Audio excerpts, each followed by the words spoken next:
안녕하세요. 저는 경기도 광명에 사는 평범한 30대 여성입니다. 얼마 전까진 광고회사에 다니다 지금은 제 사업을 해보고 싶어 작은 사무실을 차리고 분주하게 일하고 있죠. 월급쟁이로 살 때보다 무척 바쁘고 정신없지만 일에 집중하다 보면 오히려 복잡한 과거의 기억에서 벗어날 수 있어 좋은 점도 있더라고요. 저는 행복할 줄만 알았던 결혼 생활에서 생각지도 못한 인간의 민낯과 세상의 쓴맛을 제대로 경험한 사람이거든요. 오늘 제가 용기 내어 이 사연을 보내게 된 이유도 바로 그 당시의 이야기를 털어놓고 싶어서예요.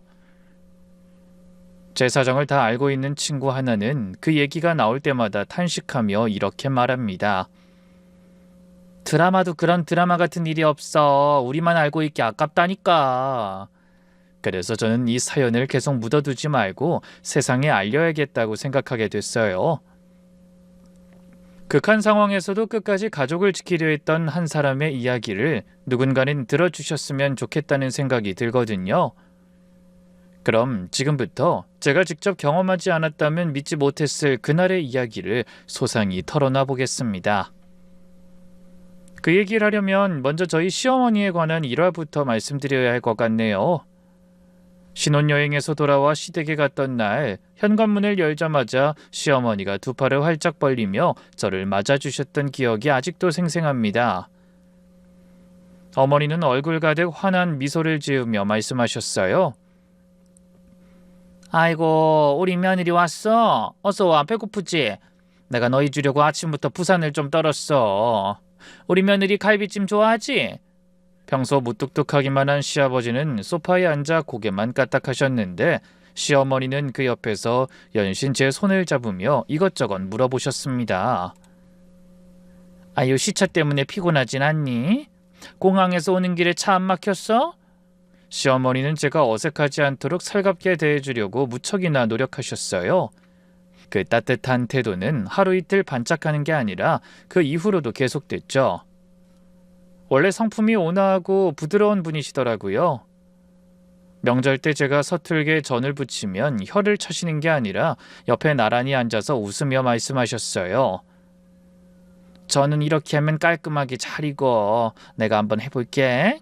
하며 시범을 보여주셨고 제가 실수로 접시를 깨뜨렸을 때도 화를 내기보다 걱정하셨습니다. 어머나, 다치지 않았니? 아유, 내가 하면 되는데. 괜히 너한테 시켜서 미안하다. 아니에요, 죄송해요. 근데 이거 어머니가 아끼시는 접시 아니에요? 괜찮아, 더 예쁜 걸로 사면 되지. 그리고 접시 깨지면 복이 들어온다는 말도 있더라. 그러고는 오히려 웃어주셨습니다. 그런 수많은 일 중에도 특히 잊히지 않는 사건이 하나 더 있네요.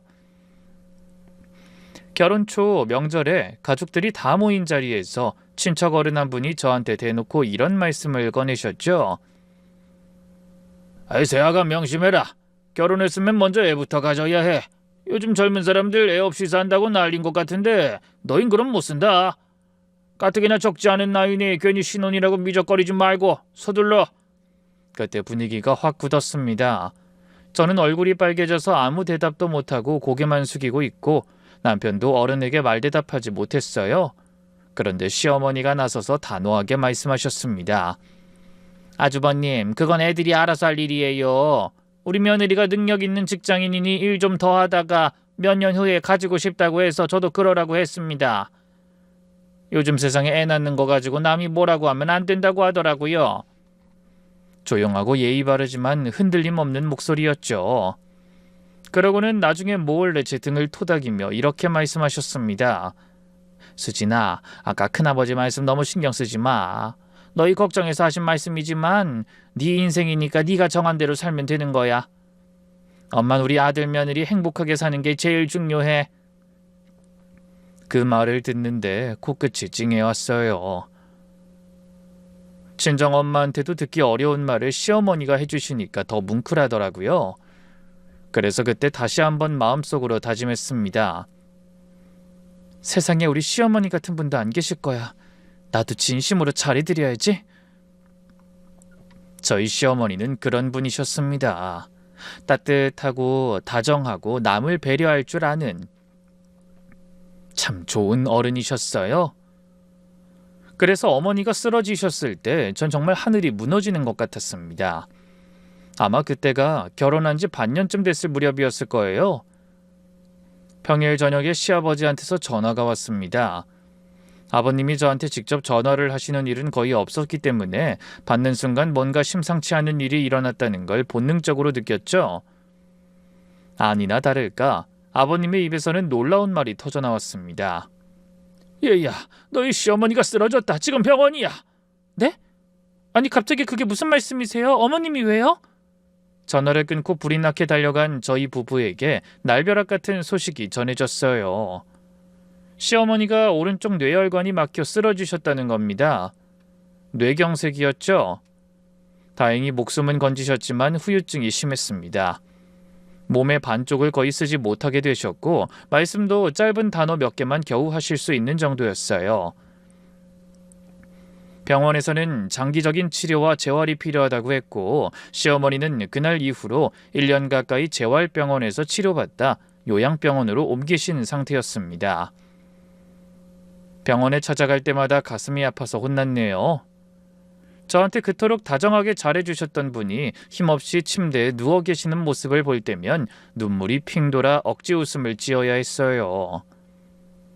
그 와중에도 시어머니는 재활을 게을리하지 않으셨지만 상태는 크게 호전되지 못하고 있어 마음이 더 안타까웠습니다. 하지만 어머니가 편찮으신 동안에도 일상은 계속됐어요. 저는 일을 하며 병원을 오가고 남편 뒷바라지까지 하며 무척이나 바쁘고 정신없는 나날을 보냈습니다. 물론 힘들지 않았다면 거짓말이겠지만 어머니가 다시 걸으실 날이 올 거라는 믿음을 버릴 수가 없어 최선을 다했죠. 그러던 차에 고등학생 때부터 가까이 지내던 친구에게서 반가운 소식이 날아들었습니다. 미영이라는 친구인데 저와는 성격이 정반대인 아이였어요. 저는 조용하고 소심한 편인데 미영이는 목소리도 크고 어디서든 분위기를 주도하는 아이였죠. 그래서 오히려 더 잘 맞았는지 30이 넘어서까지 끈끈하게 우정을 이어오고 있었습니다. 하지만 그 친구는 제 결혼식에 참석하지 못했어요. 하필 결혼식 이틀 전에 미영이 아버지가 돌아가셨거든요. 어쩔 수 없이 위로와 축하의 메시지만 교환하고 서로의 경조사에 참석하지 못했습니다. 그래서 미영인 저희 시댁 식구들 얼굴을 한 번도 본 적이 없었어요. 나중에 저에게 시어머니가 다정한 분이라는 것 정도만 전해 들은 정도였죠. 그런 미영이가 갈비집을 차렸다는 소식을 듣고 저는 화분을 사서 바로 달려갔습니다. 미영아 축하해. 너 드디어 사장님 됐구나. 네 성격이면 이 가게 단골로 꽉 차는 건 시간 문제다. 그 말에 미영이가 환하게 웃으며 답했어요. 고마워. 일단 저지르긴 했는데 잘 될지 모르겠다. 대출까지 받아서 차린 거라 남편도 티는 못 내지만 걱정이 이만저만이 아닌 것 같아. 그래도 뭐 열심히 하면 어떻게든 되겠지? 그렇게 미영이 특유의 밝은 기운을 뽐내더군요. 저는 마음속 깊이 그런 친구를 응원했어요. 그리고 그 다음 주말에 매상도 올려줄 겸 남편과 시아버지를 모시고 갈비를 먹으러 갔습니다. 시어머니는 병원에 계시니 함께할 수 없었지만 시아버지라도 모시고 가서 한 상 잘 드시게 하면 미영이한테도 도움이 될 거라고 생각했죠. 시아버지는 원래 말수가 적은 분이라 특별히 칭찬하시는 법이 거의 없는데 미영이네 식당은 고기가 맛있다며 고개를 끄덕이셨어요. 남편도 평소보다 과식까지 하며 엄지를 지켜 세우더군요. 야, 미영씨 보기랑은 다르게 솜씨가 좋네. 솔직히 왈가닥 같아서 음식 솜씨는 별로일 것 같았는데 너무 괜찮다. 다음에 또 오자. 나도 회식할 때 여기 추천해야겠어. 미영이도 서비스로 이것저것 챙겨주며 신경을 써줘서 둘 다 기쁘게 헤어질 수 있었죠. 저는 식당을 나오며 몇 번이나 당부했어요. 미영아, 장사 꼭 잘 돼서 성공해야 해. 화이팅! 그런데 친구가 식당을 개업하고 2달쯤 지난 어느 날 뜻밖의 전화 한 통을 받게 됐습니다. 주말 오후라 한창 바쁠 시간인데 미영이가 전화를 했더라고요. 저는 의아한 마음으로 대답했죠. 여보세요? 미영아, 이 시간에 무슨 일이야? 손님 없어? 하지만 전화를 받자마자 예사롭지 않은 분위기가 느껴졌어요. 느긋하고 시원시원한 미영이가 목소리를 낮춰 속삭이듯 다급하게 말했거든요. 수진아, 지금 여기 누가 와 있는 줄 알아? 니네 시어머니가 왔어. 저는 잠깐 멍해졌습니다. 뭐? 우리 시어머니? 그래. 야, 니네 시엄마 진상 피우고 난리 났어. 어? 우리 시어머니 1년째 입원 중인데? 내가 말했잖아. 잊어버렸어? 아니라고. 지금 우리 식당에 자기 친구 대여섯 명 끌고 왔는데 며느리 친구 가게라면서 말도 안 되는 서비스를 내놓으라고 그러고 음식값도 깎아달라 그러고 다른 손님들 앞에서 거의 행패에 가깝게 난리라니까. 직원들이 어쩔 줄을 모르고 있어. 도저히 이해가 안 되는 말이었어요. 미영아, 그건 말이 안 돼. 네가 뭔가 착각하는 거야. 우리 시어머니 1년째 요양병원에 계셔. 말씀도 제대로 못하시는 분이고 거기까지 가실 수도 없단 말이야. 제 말에 친구가 놀란 목소리로 말했죠. 아, 그랬었지? 근데 이게 무슨 상황이야. 저 손님 분명 네 시어머니라고 했거든?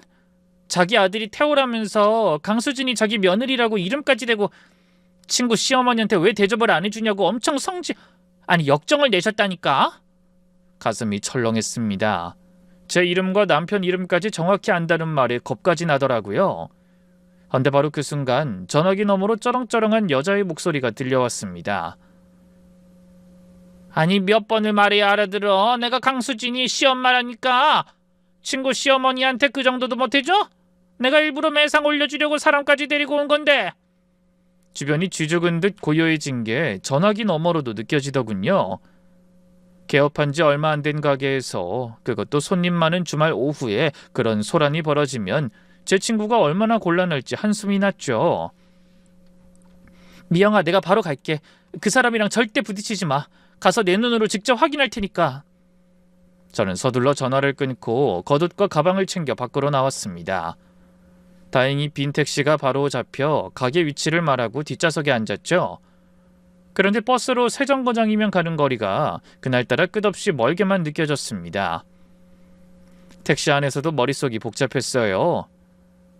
우리 어머니는 지금 병원에 계시는데 도대체 누가 내 시어머니라는 거야? 어머니 혼자 외출은 상상할 수도 없는 상태잖아.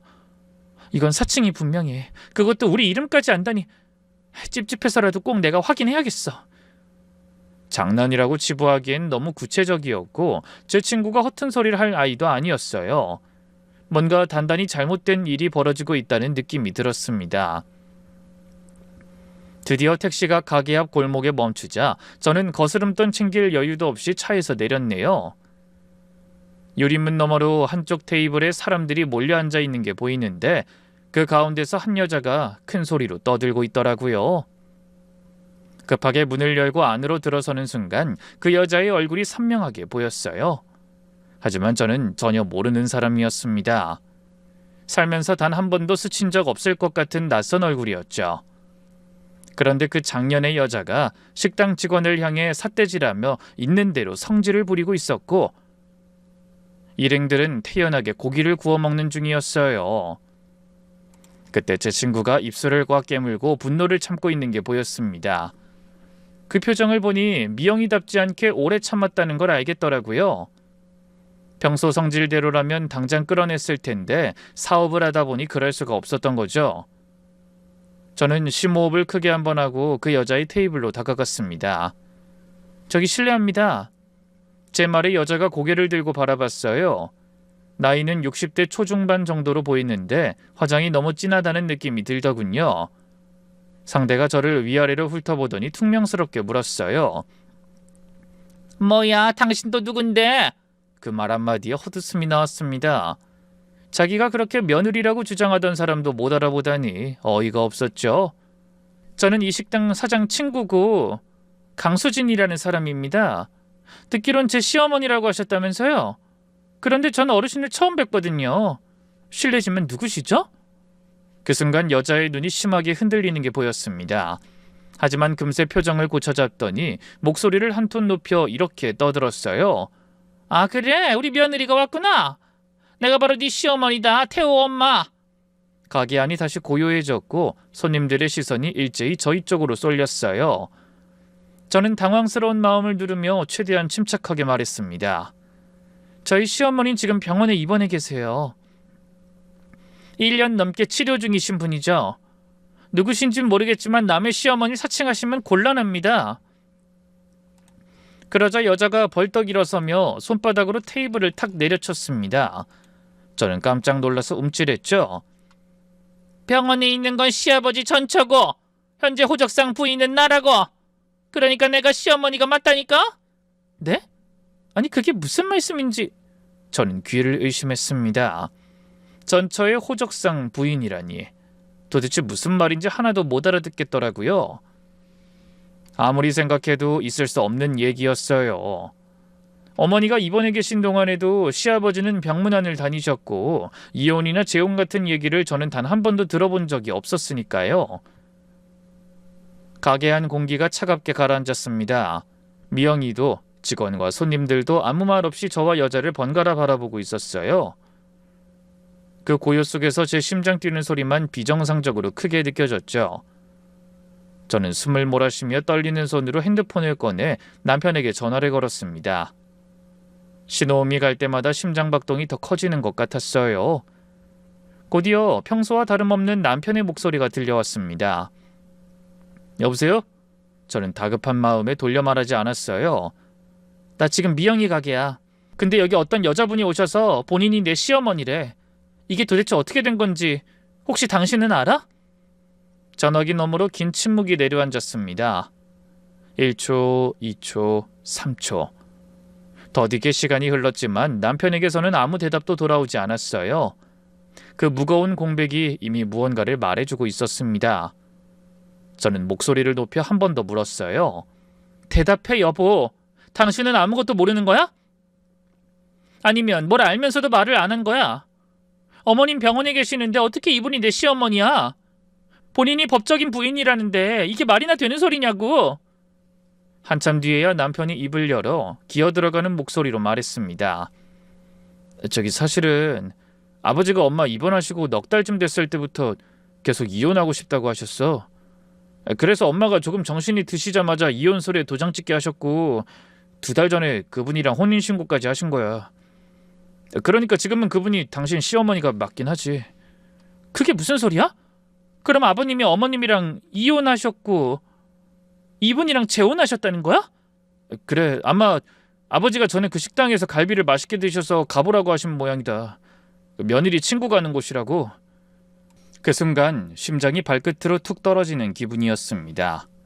뇌경색으로 쓰러져 겨우 의식만 돌아온 분한테 이혼 서류를 내미셨다니 믿어지지 않았어요. 순간 이런 생각도 들었죠.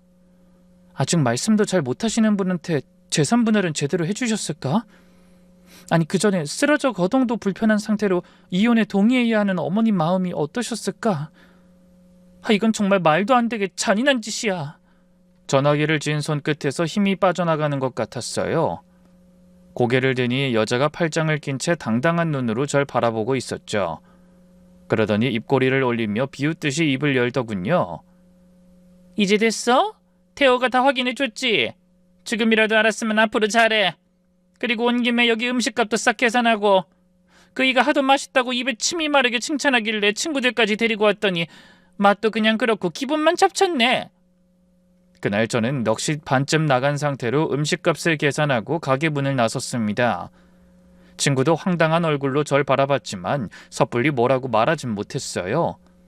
하지만 앞으로 제가 마주하게 될 진실에 비하면 그날의 일은 아무것도 아니었다는 걸 그땐 미처 몰랐답니다. 미영이 가게에서 있었던 그 어처구니 없는 일을 겪고 집에 돌아온 뒤 저는 며칠간 잠을 설쳤어요. 시아버지가 어머니와 이혼하고 재혼까지 하셨다는 사실도 충격이었지만 남편이 그 모든 걸 알면서도 저한테 숨기고 있었다는 게 더 가슴에 사무치더라고요. 같은 집에서 매일 얼굴을 맞대고 사는 아내한테 이렇게 큰 일을 한마디도 안 했다니. 이 남자가 도대체 날 뭘로 본 거야? 그런 서운함이 화보다 먼저 올라오더라고요. 그래서 남편에게 따져 물었습니다. 당신 그렇게 중요한 일을 왜 나한테 한마디도 안 한 거야? 난 이 집 식구가 아니야? 남편은 고개를 푹 숙인 채 힘없는 목소리로 대답하더군요. 그 아버지가 나중에 기회 봐서 말씀하신다고 절대 먼저 입 밖으로 내지 말라고 하셨어. 나도 말을 어떻게 꺼내야 할지 몰라서 차일피일 미룬 거야. 미안하다. 아무리 그래도 어떻게 나만 감쪽같이 모르게 할 수가 있냐고. 그리고 아버님도 너무하시지.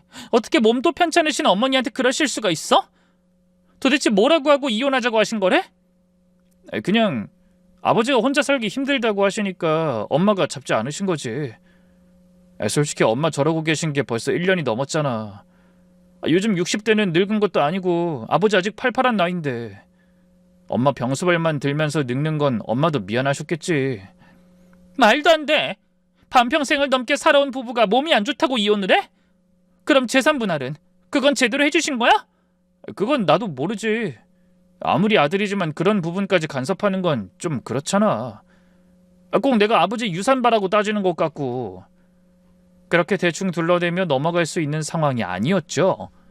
하지만 이미 법적으로 이혼은 완료됐고 혼인신고까지 끝난 뒤라 제가 아무리 화를 낸들 되돌릴 수 있는 일이 아니었어요. 분노를 삼키면서도 무슨 뾰족한 수가 떠오르지 않았습니다. 그저 자꾸 요양병원에 홀로 계실 어머니 생각만 나더군요. 몸도 성하지 않으신 분이 이혼 서류를 받았을 때 심정이 어떠셨을까? 거절할 기력조차 없으셨을 텐데. 생각이 거기까지 미치면 화가 나다가도 가슴이 먼저 내려앉았어요. 하지만 황당한 일을 당한 건 어머니뿐이 아니었습니다. 얼마 뒤부터 저에게도 미영리 가게 소동은 시작에 불과했다는 사실을 깨닫는 일이 연거푸 일어났거든요. 그 일이 있고 일주일 정도 지났을까요? 제가 다니던 동네 미용실 원장님이 조심스러운 목소리로 물으시더군요. 수진씨, 혹시 시어머니가 뭐라고 안 하세요? 오늘 어머님이 여기 파마하러 오셨거든요. 네? 저희 어머니가요? 네. 수진씨 사진을 보여주면서 여기 머리하러 오냐고 물으시길래 단골이라고 했죠. 그랬더니 파마하시고 며느리 이름으로 달아놓으라고 하시던데. 요즘 누가 머리하고 외상을 해요. 그래도 내가 수진씨 봐서 그렇게 해드리겠다고 했어요. 동네 장사 야박할 수가 없어서. 근데 가시고 나니까 괜히 불안하잖아. 그래서 물어보려고 전화했어요. 또 그 여자가 틀림없었습니다. 전 너무 화가 나다 못해 현기증이 나는 것 같았어요. 그렇다고 돈을 못 준다고 할 수도 없고 긴 말하기도 그렇고 해서 그냥 비용을 송금하겠다고 했는데 금액을 듣고 또 한 번 놀랐네요. 파마에 염색, 모발 관리까지 가장 비싼 코스를 골라서 하고 갔더라고요. 그 일만으로도 속이 뒤집히는데 얼마 안 가서 비슷한 일이 거듭 일어났어요. 이번엔 동네 마트에서 연락이 온 거예요. 어떤 여자분이 카트 가득 장을 보고는 지갑을 깜빡하고 안 가져왔다며 며느리한테 전화하면 바로 계산할 거라고 했다는 겁니다. 제 이름과 전화번호까지 적어 놓았다더군요. 이 맘 같아서는 그냥 경찰에 연락하라고 하고 싶었죠. 하지만 제 이름과 전화번호까지 노출된 마당에 일을 크게 만들면 동네에 소문이 파다하게 날 것 같았어요. 속 모르는 사람들이 며느리가 그깟 돈 몇 푼 때문에 시어머니를 신고하라고 했다고 신나게 입방아 찌르게 뻔했습니다. 저는 결국 어이가 없어 별말 하지도 못하고 그 돈도 송금해줬네요. 미용실에서 제 이름을 팔아 비싼 코스를 하고 마트에서 제 연락처를 대며 장을 보고 이 정도면 시어머니 행세가 아니라 제 신용카드를 훔쳐 쓰는 것과 뭐가 다른가 싶었죠. 그런데 그건 아직 시작에 불과했어요. 진짜 황당한 일은 그 뒤에 일어났습니다. 어느 날 오후 사무실에서 거래처 메일을 정리하고 있는데 직원이 조심스럽게 물었어요. 과장님, 밖에 어머님이란 분이 찾아오셨는데요. 혹시 친정엄마가 오셨나 싶어 고개를 갸웃거리며 나갔더니 건물 입구에 형형색색 요란한 차림의 그 여자가 떡하니 서 있더라고요. 그러더니 저를 발견하자마자 주변에 다 들리게 큰 소리로 외쳤습니다. 아이고, 우리 며느리가 이렇게 좋은 회사에 다니는구나. 내가 마침 이쪽에 올 일이 있어서 들렸는데 하필 오다가 지갑을 잃어버렸지 뭐야. 혹시나 용돈 좀 줄 수 있지? 직원들도 다 드나드는 회사 로비에서 그런 소리를 떠더니 얼굴이 화끈거려서 죽겠더라고요. 당장 내쫓고 싶은 마음이 굴뚝 같았지만 회사에서 못 볼 꼴 보일 수 없어 이를 악물고 돈을 건넸습니다. 그 여자는 아무렇지도 않게 돈을 받아들고 웃으며 말했어요. 아우, 역시 우리 능력 있는 며느리. 세상에 둘도 없는 효부야. 그러더니 느긋하게 돌아서 나갔습니다. 그 뒷모습을 보면서 주먹이 부들부들 떨렸지만 일하는 곳이라 참을 수밖에 없었죠. 그래도 거기까지였으면 참아보려고 했을 겁니다. 며칠 후 주말, 전날 새벽까지 야근하고 들어온 저는 오전이 다 지나서야 일어났어요. 그리고 별 생각 없이 문을 열고 나갔다가 거실에 펼쳐진 상황을 보고 깜짝 놀랐습니다. 저에게 말끝마다 시어머니라고 강조하는 그 문제의 여자가 저희 집 거실에 떡하니 앉아 과일을 씹고 있는 겁니다. 그러더니 저를 보고 웃으며 이렇게 말했어요. 아유, 이제야 일어났네. 우리 며느리? 내가 아침 좀 같이 먹으려고 왔다가 우리 며느리 얼굴 좀 보려고 목 빠지는 줄 알았어. 어디 보자. 안방은 어떻게 생겼나 구경 한번 해볼까? 그러더니 성큼성큼 걸어 안방문을 열고 쑥 들어가 소리쳤습니다. 어머나! 역시 일하는 애라 화장품도 좋은 거 쓰네. 그렇게 화장대 위에 놓인 것들을 하나씩 집어들며 이것저것 살피더니 액세서리 보관함까지 열어보더군요. 어머, 이 목걸이 예쁘다. 근데 젊은 사람이 하기엔 좀 노티나 보이네. 이건 내가 가져가는 게 좋겠어. 나한테 더 어울릴 것 같아. 이 화장품도 내가 한번 써봐도 되지? 그러더니 갑자기 화장품과 목걸이를 챙겨 주머니에 넣었어요. 저는 너무 어이가 없어서 잠깐 멍하니 서 있다가 정신을 차리고 말렸습니다. 아니, 그건 안 돼요. 저도 쓰는 물건이라고요. 그러자 그 여자가 갑자기 눈을 부라리며 목소리를 확 높였어요. 뭐? 너 내가 시어머니인 거 잊었어? 세상에 시어머니한테 이렇게 인색한 며느리가 어딨어? 내가 새 거 사달라는 것도 아니고 쓰던 거 달라는 거잖아. 그래도 안 된다고 버티자 언성이 높아졌고 그때 남편이 들어왔죠. 하지만 제 편을 드는 대신 이렇게 말했습니다. 여보, 주말 오전부터 큰 소리 나면 앞집에서 다 듣겠다. 그거 내가 연애할 때 사준 목걸이 아니야? 내가 월급 타면 또 사줄 테니까 그냥 드리자. 응? 너무 기가 막혀 남편과 싸울 의지도 안 생기더라고요. 결국 그 여자는 화장품 서너 개에 목걸이까지 챙겨 콧노래를 흥얼거리며 느긋하게 나갔습니다. 그 일이 있고 나서 남편한테도 따지고 더는 못 참겠어서 시아버지에게도 전화를 드렸어요. 물론 남편한테 하듯이 따진 건 아니고요. 최대한 예의를 갖춰서 새로 오신 어머님께서 이런저런 행동을 하시는데 말씀해 주시면 좋겠다고 부탁하는 어조로 말씀드렸습니다. 그런데 시아버지의 대답은 저를 또 한 번 무너뜨렸어요. 원래 가족이 되려면 서로 맞춰가는 시간이 필요한 거야. 새 식구니까 네가 잘 모셔야지 어쩌겠니? 단호한 목소리로 그렇게 말씀하시더군요. 한마디로 그 여자 편을 드신 거죠. 하지만 저를 더 속상하게 한 건 남편이었습니다. 제가 새로운 시어머니 얘기를 꺼내면 분명 난감한 표정을 짓긴 했어요. 자기도 불편하긴 한 거죠. 하지만 정작 시아버지에게는 한마디 하지 못하고 그 여자에게도 싫은 소리 한 번을 못했습니다. 한 번은 참다 못한 제가 답답해서 물었어요. 당신은 지금 이런 상황이 정상이라고 생각해? 남의 이름으로 외상 잡고 남의 집에 와서 물건 훔쳐가는 게? 남편이 한숨을 푹 쉬더니 이렇게 말했어요. 엄밀히 말하면 남은 아니지, 며느리잖아. 뭐야? 지금 그걸 말이라고 하는 거야? 세상 어느 시어머니가 며느리 이름으로 외상을 잡고 다녀? 알았어. 당신이 조금만 참아. 앞으로는 절대 그런 일 없게 내가 알아서 할게. 그 말을 벌써 몇 년째 들었는지 모르지만 아무리 시간이 지나도 달라지는 건 없었어요. 남편은 여전히 시아버지 눈치만 보고 새어머니한테도 아무 말 못했죠.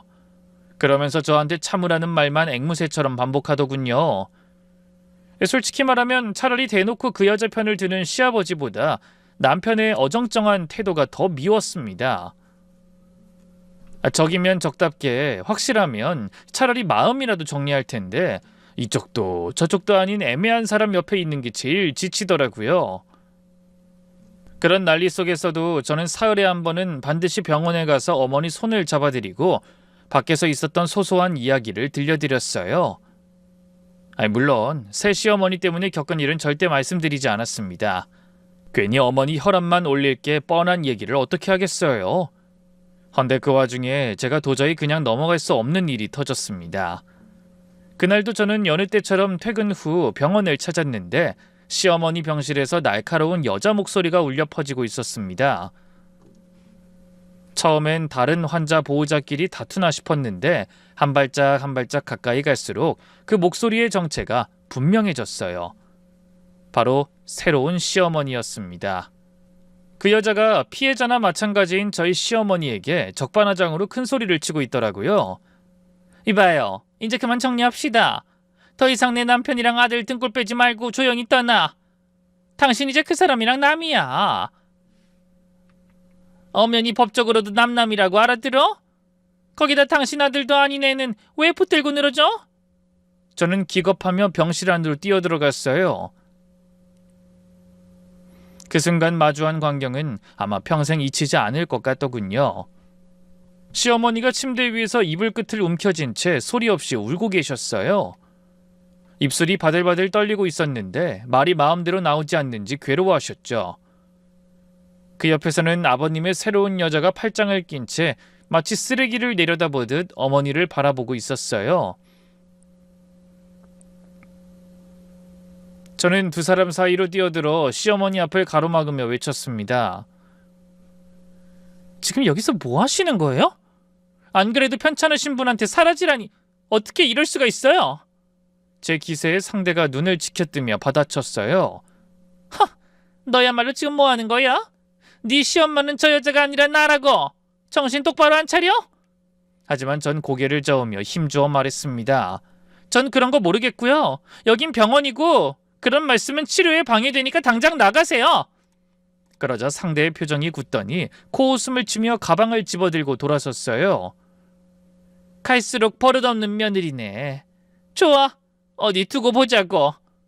그 사람의 발소리가 복도 끝으로 멀어지고 나서야 저는 어머니를 돌아보며 입을 열었습니다. 눈물 범벅이 된 어머니의 눈동자를 마주하니 가슴이 찢어지는 것 같았죠. 어머니 괜찮으세요? 죄송해요. 제가 더 자주 와야 했는데. 그 말을 하는데 눈물이 왈칵 쏟아졌어요. 저한테 그렇게 잘해주시던 분이 남편의 새 여자에게 막말을 듣고도 울기만 하시는 모습을 보니 그동안 참아온 인내심이 바닥나는 기분이었죠. 그래서 저는 집으로 돌아오는 길에 마음을 굳혔습니다. 이대로는 절대 안 돼. 어머니한테 다신 그런 짓 못하게 단단히 못을 박아둬야 해. 하지만 잠시 후 제가 마주해야 하는 건 지금까지와는 비교도 안 되는 훨씬 놀랍고도 거대한 진실이었습니다. 그날 밤 저는 남편을 거실에 앉혀놓고 추궁을 시작했어요. 아버님의 새 여자가 병실에서 어머니한테 내뱉은 말 중에 도저히 그냥 넘길 수 없는 한마디가 있었거든요. 여보, 나한테 솔직하게 말해. 아까 새 시어머니라는 분이 병원에 찾아와서 어머니한테 그랬어. 당신 아들도 아닌데 왜 붙들고 있냐고. 그냥 마음대로 떠드는 건가 싶었는데 아무래도 아닌 것 같아. 그게 무슨 뜻이야? 그 아들 당신 말하는 거 맞지? 그 말에 남편의 얼굴이 순식간에 굳더니 입술을 꾹 다문 채 아무 말도 하지 못했어요. 그 표정만 봐도 알겠더라고요. 그건 단순한 악담이 아니라 뭔가 실체가 있는 이야기라는 걸요. 저는 남편을 더욱 궁지에 몰았어요. 대답해! 당신은 뭔가 알고 있는 거지? 한참을 버티던 남편이 결국 떨리는 목소리로 입을 열었습니다. 사실은 나도 얼마 전에 아버지한테 들었어. 사실 병원에 계신 어머니는 나를 낳은 분이 아니래. 저는 순간적으로 숨 쉬는 걸 잊을 만큼 놀랐지만 곧 빠르게 머리를 굴려봤어요. 그럼 뭐야? 설마 그 새 어머니라는 분이 당신 친어머니라는 말은 아니지? 혹시 그래서 그동안 그렇게 당당하게 나한테 며느리라고 하신 거야? 아니길 바랬지만 남편이 고개를 끄덕이며 그동안의 묵은 이야기를 털어놨습니다. 시아버지가 젊은 시절에 밖에서 내연관계의 여자를 만났고 그 여자 사이에서 아들을 하나 얻은 거예요. 그게 제 남편이었던 거고요. 그런데 당시 어머니가 아이를 갖지 못하는 상태였던 거죠. 시아버지는 이혼하는 대신 밖에서 낳은 아이를 집으로 데려와 어머니에게 떠맡겼답니다. 자기 아들이니 친아들처럼 키우라고요. 애는 갖고 싶지만 이혼은 하기 싫으셨던 모양이더군요. 사실 저희 시어머니의 친정이 꽤 넉넉한 집안이었다고 들었거든요. 그래서 아버님에게는 처가라는 든든한 뒷배가 필요했던 겁니다. 그 얘기를 듣는데 헛웃음이 나더라고요. 내연녀가 낳은 아이를 아내한테 키우라고 떠넘기다니 너무나 잔인한 짓이잖아요. 당연히 보통 여자라면 차라리 이혼하고 말았을 겁니다. 그런데 어머니는 그 아이를 거부하지 않고 받아들이셨죠. 그리고 35년이 넘는 세월 동안 피 한 방울 섞이지 않은 아이를 친아들처럼 정성을 다해 키우신 거예요. 남편도 그 얘기를 하며 감정이 격해지는지 울먹이더군요. 나도 엄마가 내 친엄마가 아니라는 건 상상해 본 적도 없었어. 밤에 열이 나면 뜬 눈으로 밤을 지새우고 뭐든 나한테 제일 좋은 것만 해주려고 하셨어. 큰 소리 한번 낸 적도 없으시고.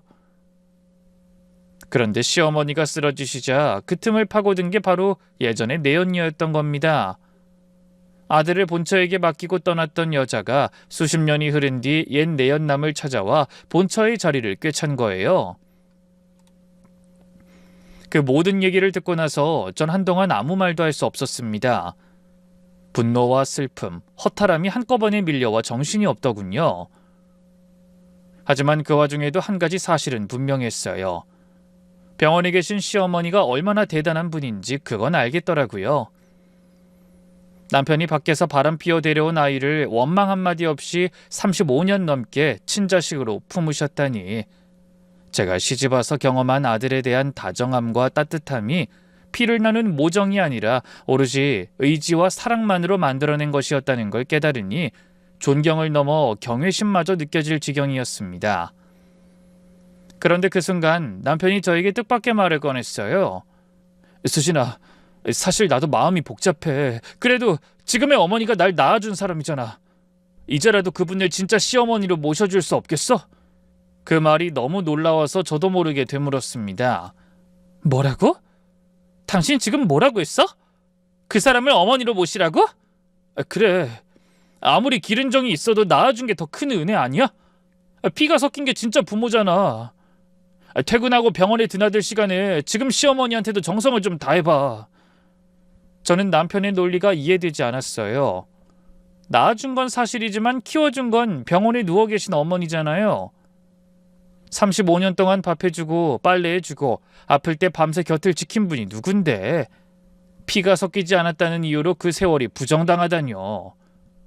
그리고 그 생모라는 사람이 아픈 시어머니 병실에 찾아가서 사라지라고 윽박질렀다는 걸 다 듣고도 어떻게 그런 말을 할 수 있는지 말문이 막히더라고요. 여보, 그럼 병원에 누워서 사라지라는 소리를 듣고 울기만 하신 어머니는? 그분은 이제 당신 어머니가 아니야? 남편은 고개를 숙인 채 아무 대답도 하지 못했습니다. 저는 입술을 깨물며 계속 말했어요. 그래서 요즘 당신도 병원에 가보지 않는 거구나. 내가 가자고 해도 계속 시간 없다고 핑계만 대더니 새어머니랑 밥 먹을 시간은 있고 병원에 가볼 시간은 없어? 그분이 친어머니라서 아프기만 한 예전 어머니는 필요 없어진 거야? 그날 밤 저는 남편 옆에 누워서도 잠이 오지 않았어요. 천장을 바라보니 오만 가지 생각이 스치더군요. 이 사람이 정말 내가 믿었던 사람이 맞나?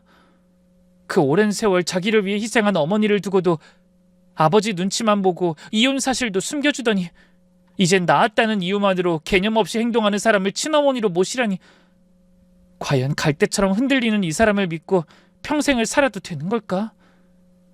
그때 제가 느낀 감정은 실망이라는 말로는 부족한 배신감에 가까운 마음이었어요. 그리고 한편으로 이런 생각도 들었죠. 나까지 어머니를 잊으면 이 세상에 이제 어머니 편은 아무도 없는 거잖아. 그래서 전 그 뒤로도 사흘에 한 번 꼬박꼬박 병원에 찾아갔습니다. 남편과 시어머니가 뭐라 하든 제 마음이 가는 대로 행동하기로 한 거예요. 헌데 바로 그 병원 앞에서 저는 이 모든 사건의 판도를 뒤집을 결정적인 장면을 목격하게 됩니다. 그날도 저는 여느 때처럼 퇴근 후 병원에 가려고 건물 모퉁이를 돌았어요. 그런데 병원 정문 쪽에서 낯익은 사람이 나오는 게 보였습니다. 병원에 그렇게 화려한 옷차림을 하고 오는 사람은 아마 그 사람이 유일할 거라는 생각이 들었죠. 바로 남편의 친어머니였어요. 제가 그렇게 말했는데 또 어머니를 찾아온 게 분명했습니다. 순간 피가 거꾸로 솟는 것 같았지만 저는 뛰어가다 말고 발걸음을 멈췄어요. 이전처럼 맞닥뜨려서 소리를 질러봤자 달라지는 게 없을 것 같더라고요. 그래서 이번엔 다르게 해보자고 생각했습니다. 그냥 조용히 진심으로 설득을 해보자고 말이죠. 남편을 낳아준 사람이라는 걸 모를 때는 함부로 해도 마음에 걸리는 게 없었지만 그래도 생모라는 걸 알고 나니 저도 예전처럼 막대하긴 불편했거든요. 그런 생각을 하는 사이 새 시어머니가 큰 길 쪽으로 걸어가는 게 보였어요. 저는 얼른 발걸음을 재촉해 그 뒤를 따라갔습니다. 뒤에서 부르면 멈춰설 거리였지만 선뜻 뭐라고 불러야 할지 모르겠더군요. 저기요 라고 하면 분명히 한 소리 들을 것 같고 그렇다고 어머니라는 말은 도저히 안 나왔습니다. 헌데 건널목을 하나 건너고 골목을 꺾었을 때 남편의 생모가 갑자기 걸음을 멈추더니 누군가를 향해 손을 흔들었어요. 고개를 들고 살펴보니 길 건너편에서 한 남자가 웃으며 걸어오고 있었습니다. 아무리 봐도 두 사람이 아는 척하는 것 같은데 나이 차이가 꽤 있어 보였어요. 남자가 아무리 많이 먹었어도 40대 중반 정도로밖엔 보이지 않았거든요. 그런데 그런 두 사람이 만나자마자 자연스럽게 서로의 허리에 팔을 둘렀습니다. 마치 오래된 연인처럼 스스럼 없었죠. 저는 화들짝 놀라서 아는 척하려던 것도 있고 숨을 죽인 채 몰래 뒤에서 그 모습을 지켜봤습니다. 두 사람은 제가 지켜보는 것도 모르고 찰싹 붙어서 느긋하게 걸으며 수다를 떨고 있더군요. 조용한 골목이라 지나가는 오토바이 한 대가 없었어요. 그래서인지 꽤 먼 거리에서도 두 사람의 목소리가 제법 잘 들려왔습니다. 먼저 남편의 생모가 신이 난 듯 큰 소리로 떠들었죠. 그 여자는 예나 지금이나 변함이 없어. 아니 오히려 더 멍청해졌지. 그때도 맹하더니 쓰러지고 나선 아예 등신이 되더라니까. 내가 몇 번만 더 압박하면 소리 소문 없이 사라지고도 남을 거야. 심장이 쿵 하고 떨어지는 것 같았어요. 그 여자가 누구를 가리키는지 굳이 설명도 필요 없었습니다. 병원에 계신 어머니를 말하는 게 틀림없었죠. 남편의 생모가 신이 나서 말을 이었어요. 그때도 내가 애 돌려달라고 찾아가면 한 번도 거절 못하고 돈을 쥐어줬잖아. 그 순둥이가 이젠 제대로 걷지도 못하고 말도 못하는데 뭘 어쩌겠어. 방해하지 말고 조용히 다른 병원으로 옮기라니까 눈물만 흘리더라고. 옆에서 남자가 웃으며 맞장구를 쳤습니다. 아이 그러니까 자기가 낳지도 않은 아들 상처받을까 봐 그렇게 벌벌 떨었지. 그 양반도 참 불쌍해. 근데 어차피 아무것도 못하는 산송장이나 다름없는 사람인데 우리 일에 뭐 방해가 될까? 그냥 거기 둬도 되는 거 아니야? 하지만 상대가 펄쩍 뛰더군요. 모르는 소리에. 그 여자가 떡 버티고 있으니 며느리라는 게 시험이 알길 개미 콧구멍으로 알잖아. 걔가 자꾸 그러면서 베갯머리 송사라도 하면 태호랑 그 아비 마음도 흔들릴지 모르고. 우리 계획대로 이것저것 빼먹으려면 어쨌든 그 여자가 없는 게 마음 편해. 그 뒤로도 두 사람의 대화가 이어지며 경악할 진실들이 쏟아져 나왔습니다. 아들이 잘 살려면 제대로 된 가정에서 자라야 한다며 시아버지에게 보냈지만 사실은 자기가 키울 생각도 없었다는 것. 그 아들이 고등학생이 될 때까지 모든 사실을 밝히겠다며 줄기차게 본처를 찾아가 돈을 뜯어냈다는 것. 병원에 계신 어머니가 아들이 상처받을까 봐 자기 돈으로 입막음하며 버텨오셨다는 것까지 모든 걸 다 알게 됐죠. 그 말을 듣고 있다 보니 갑자기 눈앞이 흐려졌어요. 어머니가 그 긴 세월 동안 얼마나 외롭고 무거운 짐을 지고 계셨을지 그 무게가 짐작됐거든요. 남편이 바람 피워 낳은 아이를 피부치처럼 키우면서 동시에 그 생모한테 돈까지 갖다 바치며 비밀을 지켜오셨다니. 35년 동안 혼자서 아무한테도 말하지 못하고 감당해온 짐이 너무나 무거울 것 같더라고요. 두 사람은 한참을 걸으며 앞으로의 계획까지 떠들어댔어요. 시아버지 명의의 부동산은 어떻게 빼돌릴지, 재산을 정리한 뒤에는 어떻게 빠질지, 이건 단순한 치정이 아니라 처음부터 치밀하게 계획된 사기였던 겁니다. 그런데 한참을 걷던 두 사람이 한 모텔 앞에 멈춰서더니 문을 밀고 안으로 들어가 버렸어요. 저는 핸드폰을 들어 두 사람이 모텔로 들어가는 뒷모습을 신중하게 찍었습니다. 그리고 두 사람이 사라진 골목에 서서 한참을 부들부들 떨었어요. 우라통이 터진다는 게 무슨 말인지 그제야 알겠더라고요. 그런 생모의 정체도 모르고 자기를 길러준 어머니까지 외면한 남편이 참 한심했습니다. 다음 날 저는 결심을 굳히고 퇴근 후 바로 시댁으로 향했어요. 남편도 미리 그 집으로 불러뒀죠. 시댁에 도착하니 이미 먼저 와 있던 남편이 자기 생모와 다정하게 얘기를 나누고 있었습니다. 저는 말없이 집 안으로 들어서서 아버님을 향해 고개를 숙였어요. 하지만 남편의 생모와는 눈도 마주치지 않았죠. 그러자 입을 삐죽이며 자기가 먼저 아는 척을 하더군요. 아니 네가 여긴 웬일이야? 내가 들어오고 한 번도 발길을 안 하더니 이제야 진짜 시어미가 누군지 알겠어? 하지만 저는 대답 대신 핸드폰을 꺼내 그 안에 든 녹음 파일을 재생했습니다. 그러자 소리가 좀 작긴 하지만 뚜렷한 남편 생모의 목소리가 들려왔어요. 신이 나서 자신의 과거와 미래의 계획에 대해 떠벌리는 소리였죠. 그 순간 거실엔 공기조차 얼려버릴 듯한 냉기가 흘렀습니다. 그리고 남편 생모의 얼굴에서 핏기가 가시는 게 보였어요. 그렇습니다. 저는 남녀가 모텔로 들어가는 사진 말고도 그 둘의 대화를 거의 초반부터 다 녹음했어요. 대화 내용이 심상치 않은 걸 알고 손이 먼저 움직인 거죠. 그런데 대화가 점점 노골적으로 변할수록 남편 생모의 얼굴이 허옇게 질리더니 갑자기 벌떡 일어나 소리치더군요. 이게 무슨 말도 안 돼. 이건 조작이야. 내가 언제 이런 말을 했다는 거야? 하지만 저는 조금도 동요하지 않고 말없이 핸드폰 화면을 넘겨 한참 어린 남자와 모텔로 들어가는 남편 생모의 사진을 시아버지 코앞에 들이밀었죠. 그제야 가공할 비밀을 알게 된 시아버지는 얼굴이 엉망으로 일그러지며 소리치셨어요. 대체 이게 무슨 일이야? 저 새파랗게 어린 자식은 누구야? 바른 대로 말하지 못해? 아니에요. 저건 내가 아니지. 당신 벌써 눈이 그렇게 흐려서 어쩌려고 그래요? 그런데 그 한마디가 오히려 아버님의 심기를 더 건드린 모양인지 이를 바득바득하며 말씀하셨죠. 네가 아니야? 저 옷을 보고 그런 소리가 나와. 내가 지난주에 백화점에 가서 사준 옷이잖아. 네가 마음에 든다고 그날 사서 바로 입고 나온 거 잊었어? 그거야말로 사진이 최근에 찍힌 거라는 걸 부정할 수 없는 명백한 증거였죠. 시아버지의 얼굴은 말로 표현하기 힘들 정도로 시뻘겋게 달아올랐어요. 주먹을 부들부들 떨면서 이를 악물고 자신의 새로운 아내를 노려보시더군요. 너 나한테 뭐라고 그랬어? 아들 잘 살라고 핏덩이를 보내놓고 그동안 마음고생하며 힘들게 살았다고 했어, 안 했어? 근데 저렇게 어린 남자랑 놀아나는 게 힘들게 산 거였냐? 하긴 유부남인 줄 뻔히 알면서 애까지 낳은 네 말을 믿은 내가 미쳤지. 저희 남편도 아무 말 못하고 벽에 기대어 멍하니 서 있었어요. 녹음 속에서 흘러나온 내용들이 충격 그 자체였겠죠. 시어머니라는 사람이 자기를 이용해서 병원에 계신 어머니한테 수십 년간 돈을 뜯어냈다는 사실에 얼굴이 하얗게 질린 채 눈물까지 흘리며 중얼거렸습니다. 내 행복을 위해서 어쩔 수 없이 보냈다는 말은 다 새빨간 거짓말이었던 거야? 책임지지도 못할 애를 낳은 것도 모자라 돈벌이 수단으로만 여겼던 거냐고. 그래놓고 이제 애인이랑 같이 아버지 재산까지 노려? 어떻게 사람이 그렇게 뻔뻔할 수가 있어? 하지만 질문을 받은 상대는 더 이상 변명조차 하지 못했어요.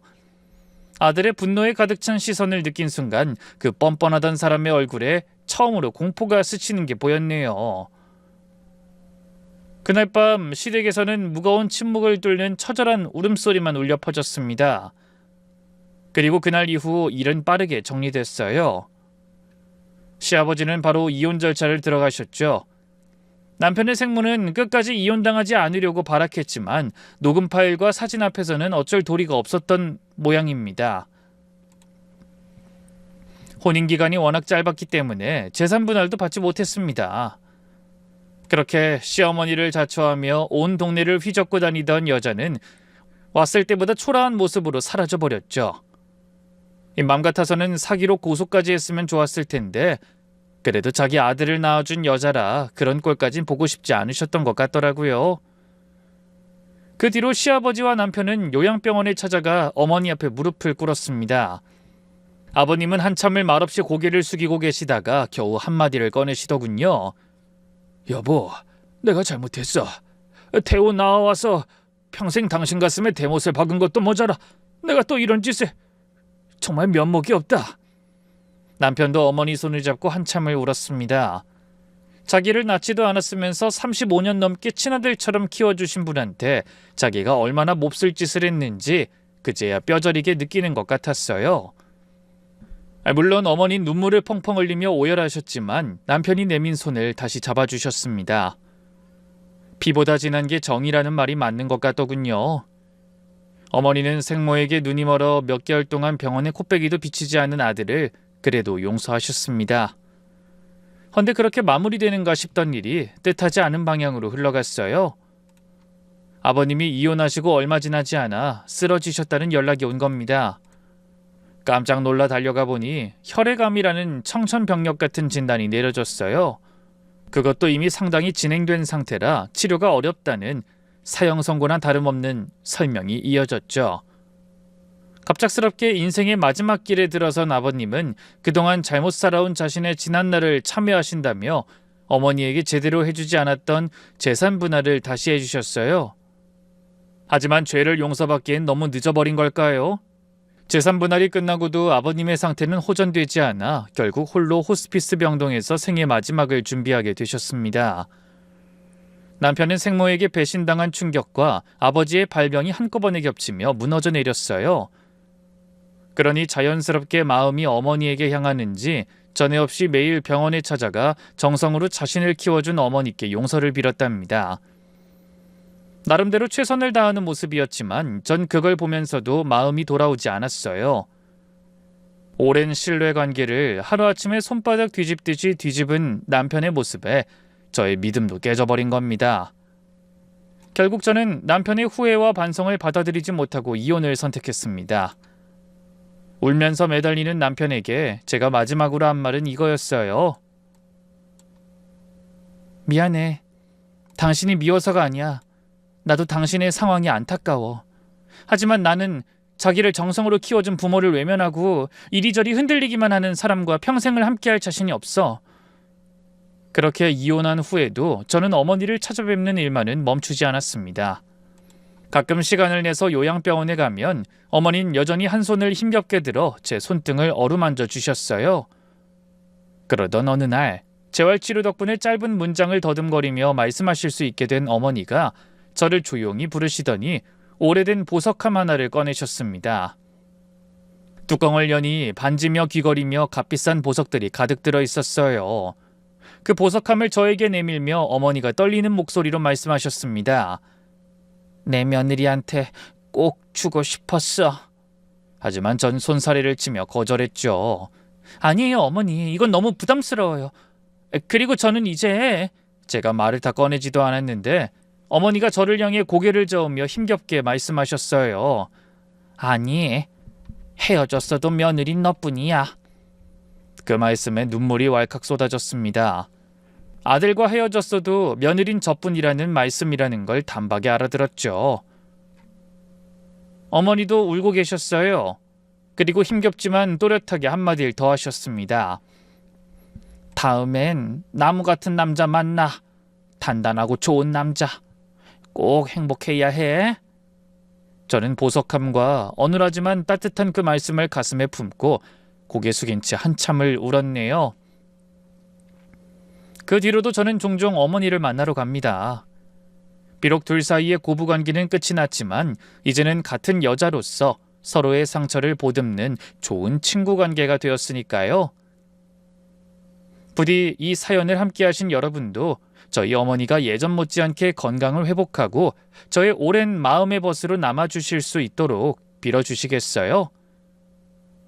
그럼 파릇파릇 돋아나는 봄의 새싹처럼 여러분의 가정에도 사랑과 행복이 돋아나길 기원하며 저는 이만 물러가겠습니다. 긴 사연에 함께해 주셔서 정말 감사합니다.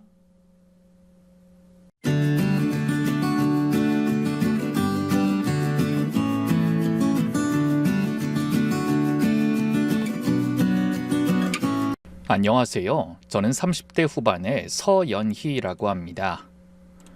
혹시 여러분은 살면서 홀로 버려진 적이 있나요? 말 그대로 저만 놔두고 모두 어디론가 가버린 상황이요. 그 어이없고 당황스러운 순간이 얼마 전 제게 찾아왔었습니다. 30대가 끝나갈 무렵 제가 가족이라고 믿던 사람들에게 받은 건 그런 배신이었네요. 호랑이 굴에 들어가도 정신만 차리면 산다는 말이 있죠. 저는 그 호랑이 굴에서 7년을 살았어요. 시어머니라는 호랑이, 시아버지라는 늑대, 그리고 그 사이에서 꼬리만 흔들던 남편이라는 강아지까지. 그 굴에서 정신줄 놓지 않고 버틴 게 제 인생을 살린 거라고 지금은 확신합니다. 오늘 이 글을 쓰는 이유는 하나예요. 세상에 저 같은 사람이 또 있을까봐, 그리고 혹시 지금 그 굴 안에 있는 분이 계실까봐 이 이야기를 남기려고요. 사필귀정이라는 말 아시죠?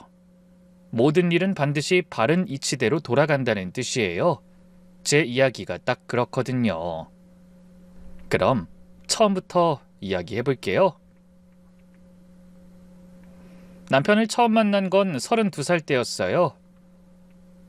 저는 중견기업의 재무팀에서 일하는 직원이었죠. 남편은 회사 거래처 회식 자리에서 소개를 받았는데 첫인상이 나쁘지 않았어요. 직업은 중소기업 과장이었는데 말도 조근조근 잘하고 무엇보다 어머니를 챙기는 모습이 효자처럼 보였거든요. 그때는 그게 효도인 줄 알았어요.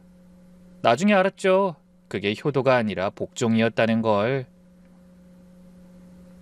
손도 못 쓸 마마보이라는 것도 모르고 저는 남편을 만났어요. 연애 기간 동안 시어머니는 저한테 정말 잘해주셨어요. 만날 때마다 손을 꼭 잡으시면서 이런 말씀을 하셨어요. 연희야, 내가 딸이 없어서 항상 서운했는데 너 보니까 딸 생긴 기분이야.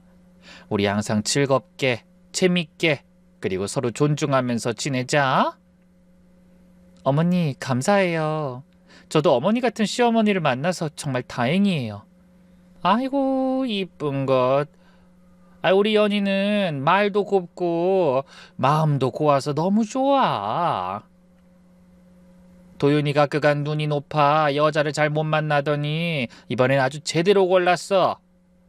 내 마음에 쏙 드는 며느리감이 와서 너무 좋아. 저도 감동했어요. 친정어머니도 좋아하셨고 주변에서도 시어머니 잘 만났다고 부러워했으니까요. 다만 딱 한 가지, 제가 본 시어머니의 모습 중에 마음에 들지 않는 약간은 불쾌하다고 느끼는 부분이 있었어요. 그것만 빼면 정말 완벽했을 거예요. 그게 뭐냐고요? 바로 시어머니가 유독 경제적인 부분에 집착을 많이 하셨거든요. 연희야, 너 회사 재무팀이라고 했지? 아이고, 똑똑하기도 하지. 연봉도 괜찮겠네? 네, 어머니. 감사하기도 나쁘지 않은 편이에요. 요즘 젊은 애들 빚이 많다던데 넌 대출 같은 거 없지? 카드값에 허덕이는 애들도 많다면서? 아유, 세상이 어떻게 되려는지. 그럼요. 전 대출 같은 건 없어요, 어머니. 저축 위주로 하고 있고요. 아이고, 기특해라. 그럼 신용등급도 얼마니? 요즘 그게 얼마나 중요한데. 은행에서도 신용등급 좋은 사람한테 대출을 잘해준다면서? 뭐 네가 개인적으로 대출 받을 일은 없을 테지만 그래도 중요하지. 그런 말들에 제가 살짝 표정을 숨기지 못했던 적이 있었어요. 솔직히 왜 이런 걸 나한테 물어보는 거지 하는 생각이 들었거든요. 그러자 시어머니가 그러시더라고요. 내가 잔 걱정이 많아서 그래. 사실 예전에 친척들하고 돈 문제로 크게 곤혹을 치른 적이 있었거든. 그래서 그러는 거니까 네가 좀 이해해라. 응? 그렇게 이야기를 하길래 순간 납득을 했어요. 집안에 돈 때문에 우환이 있었다면 아무래도 신경이 많이 쓰였을 테니까요. 그 말을 듣고서 저는 시어머니가 저를 많이 신경 써준다고 생각했어요. 그래서 그냥 이해하고 넘겼는데 이야기를 들은 제 친구가 저한테 어이없다는 듯 말하더군요. 야, 시어머니가 며느리 될 사람한테 신용등급을 왜 물어봐? 결혼 전에 그런 거 묻는 시어머니 처음 본다. 좀 이상하지 않아? 예전에 돈 문제로 문제가 있었다길래 네가 생각해도 좀 찜찜하긴 하지. 그래. 솔직히 빚이 있냐 없냐 정도 묻는 건 어쩔 수 없다고 생각하지만 신용등급이나 다른 건 좀 아니지. 저는 친구의 조언을 그냥 말 그대로 이상하다는 것으로 넘기고는 결혼을 진행하게 됐습니다. 시어머니의 물음이 제 결혼을 멈추게 할 만큼 큰 결점이 아니라 생각했거든요. 결혼은 순조롭게 진행됐고 신혼생활도 나쁘지 않았어요. 시어머니는 여전히 살갑게 대해주셨고 시아버지도 무뚝뚝하지만 나쁜 분은 아니라고 생각했어요. 그런데 결혼한 지 6개월쯤 됐을 때 시아버지가 갑자기 절 부르셨어요. 시아버지는 작은 회사를 운영하고 계셨는데 그때 사업이 좀 어려운 상황이었나 봐요. 평소에 과묵하신 분이 뭔가 꺼내기 어려운 표정을 지으셨어요. 며느라가, 내가 부탁 하나만 하자. 너희가 사는 내 명의 아파트 담보로 은행 대출을 좀 받으려고 하는데 그 은행에서 연대보증인을 세우라고 하네. 그 사업자금으로 잠깐 쓰고 바로 갚을 거야. 아버지가 이런 부탁 잘 안 하는 거 알지?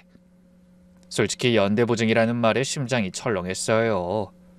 연대보증 때문에 인생 망한 사례를 수도 없이 봤거든요. 회사에서 거래처가 연대보증 때문에 줄줄이 부도나는 걸 직접 처리한 적도 있었어요. 그래서 처음에는 완곡하게 거절했어요. 아버님, 솔직히 연대보증은 좀 부담이 돼요. 혹시 다른 방법은 없을까요? 담보만으로는 안 되는 건가요? 그랬더니 시어머니가 바로 눈물을 흘리시면서 이러시는 거예요. 연희야, 너도 이제 우리 가족이잖니. 가족이 어려울 때 이 정도도 못 해주는 거야? 아버지가 평생 사업하신 분인데 사업이라는 게 잠깐 어려울 수 있는 거잖아. 잠깐이면 된다잖아. 네가 며느리면서 시아버지를 못 믿는 거니? 어머니, 아버님을 못 믿는 게 아니라 연대보증이라는 게 워낙 무거운 거라서요. 제가 난처한 표정으로 말했지만 시어머니는 꽤나 완고했습니다. 무겁긴 뭐가 무거워. 가족끼리 서류 한 장 써주는 건데. 우리가 남이니? 가족인데 이 정도는 해줘야지. 남편도 옆에서 거들었어요. 여보, 아버지가 언제 우리한테 손에 끼치신 적 있어? 가족인데 이 정도는 해줄 수도 있지 않을까? 아버지가 당신한테 부탁하는 게 쉽지만은 않았을 거야. 저도 사람인지라 흔들렸어요. 시아버지가 고개를 숙이고 계신 모습에 마음이 약해졌고 시어머니 눈물에 죄책감도 들었어요. 그리고 무엇보다 시댁에서 내건 조건이 있었어요. 아버지 사업 정리되면 강남 아파트는 너희 부부한테 넘길 거야. 원래 도윤이한테 줄 거였는데 며느리가 이렇게 도와주는데 당연히 공동명의로 줘야지. 서울에 있는 아파트요. 맞벌이 부부에게 쉽지 않은 재산이잖아요. 솔직히 이 조건이 아니었으면 절대 서명 안 했어요. 저도 나름의 계산이 있었던 거예요. 이 사람 마음이 그래요. 지금 생각해보면 위험하다는 걸 알면서도 이 정도 보상이면 감수할 만하다고 생각했던 거죠. 대신 서명하기 전에 한 가지는 확실히 했어요.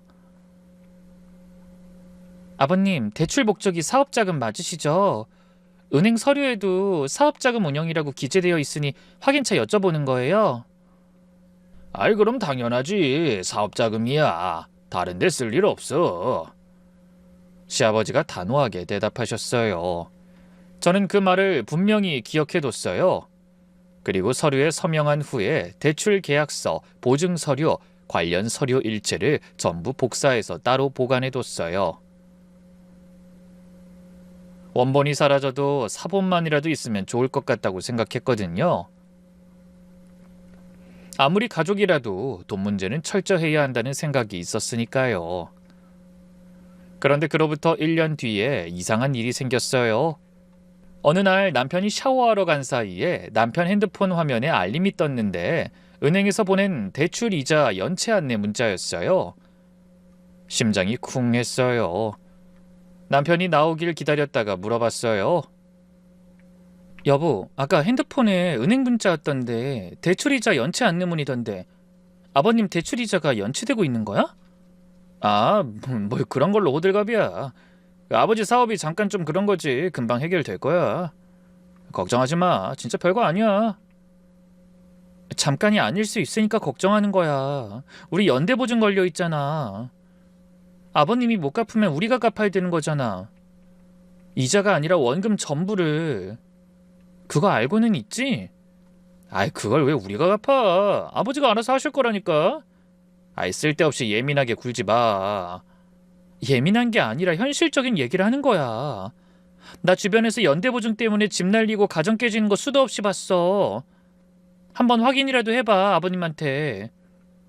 남편은 제 말을 듣는 둥 마는 둥 하더니 정말 어처구니 없게도 그걸 그대로 시어머니한테 전했어요. 자기가 알아볼 생각은 안 하고요. 그날 저녁 시어머니한테 전화가 왔는데 목소리가 완전히 달라져 있었어요. 연희야, 내가 너한테 할 말 있어서 전화했다. 도윤이한테 들었는데 네가 문자 하나에 호들갑 떨면서 아들 좋아서 우리한테 전화하게 만들었다는데 너 정말 너무하지 않니? 시아버지가 평생 사업하신 분인데 겨우 이자 한 번 늦은 걸로 그 호들갑을 떨어? 어머니 그런 거 아니에요. 오해하지 마세요. 다만 연체 문자가 왔으니까 확인하려는 거예요.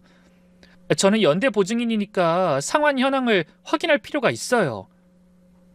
솔직히 어머니도 돈 문제는 철저히 한다는 거에 동의하시잖아요.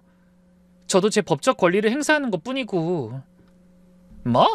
법적 권리? 며느리가 시부모한테 법을 들이대? 아이고 내 팔자야. 우리 아들이 이런 년을 만나서 이 고생이야.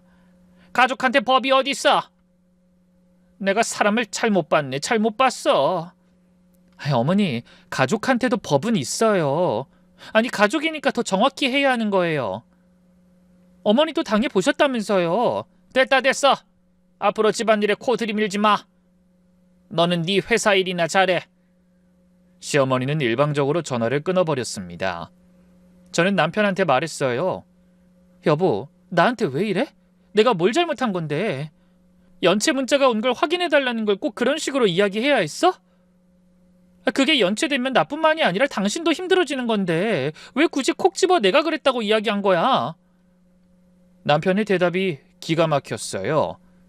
너야말로 엄마한테 왜 그런 말을 해서 일을 키워? 그냥 조용히 넘어가면 될걸. 엄마가 얼마나 속상하겠어. 속상한 건 나도 마찬가지야. 6억짜리 보증이 걸려있는데 이자가 밀리고 있다고 연락이 왔어. 그게 걱정 안 돼? 당신은 안 무서워? 됐어. 그만하자. 당신이 맨날 이러니까 엄마가 피곤해 하시는 거야. 엄마한테 전화해서 사과해. 내가 왜 사과를 해? 잘못한 게 없는데. 네가 우리 엄마 기분 나쁘게 만들었잖아. 몰라. 당신 알아서 해. 그날부터 시어머니의 태도가 180도 변했어요. 명절마다 구박이 시작됐고 제가 해가는 음식에는 항상 트집을 잡으셨어요. 이게 뭐야? 이걸 음식이라고 해왔어?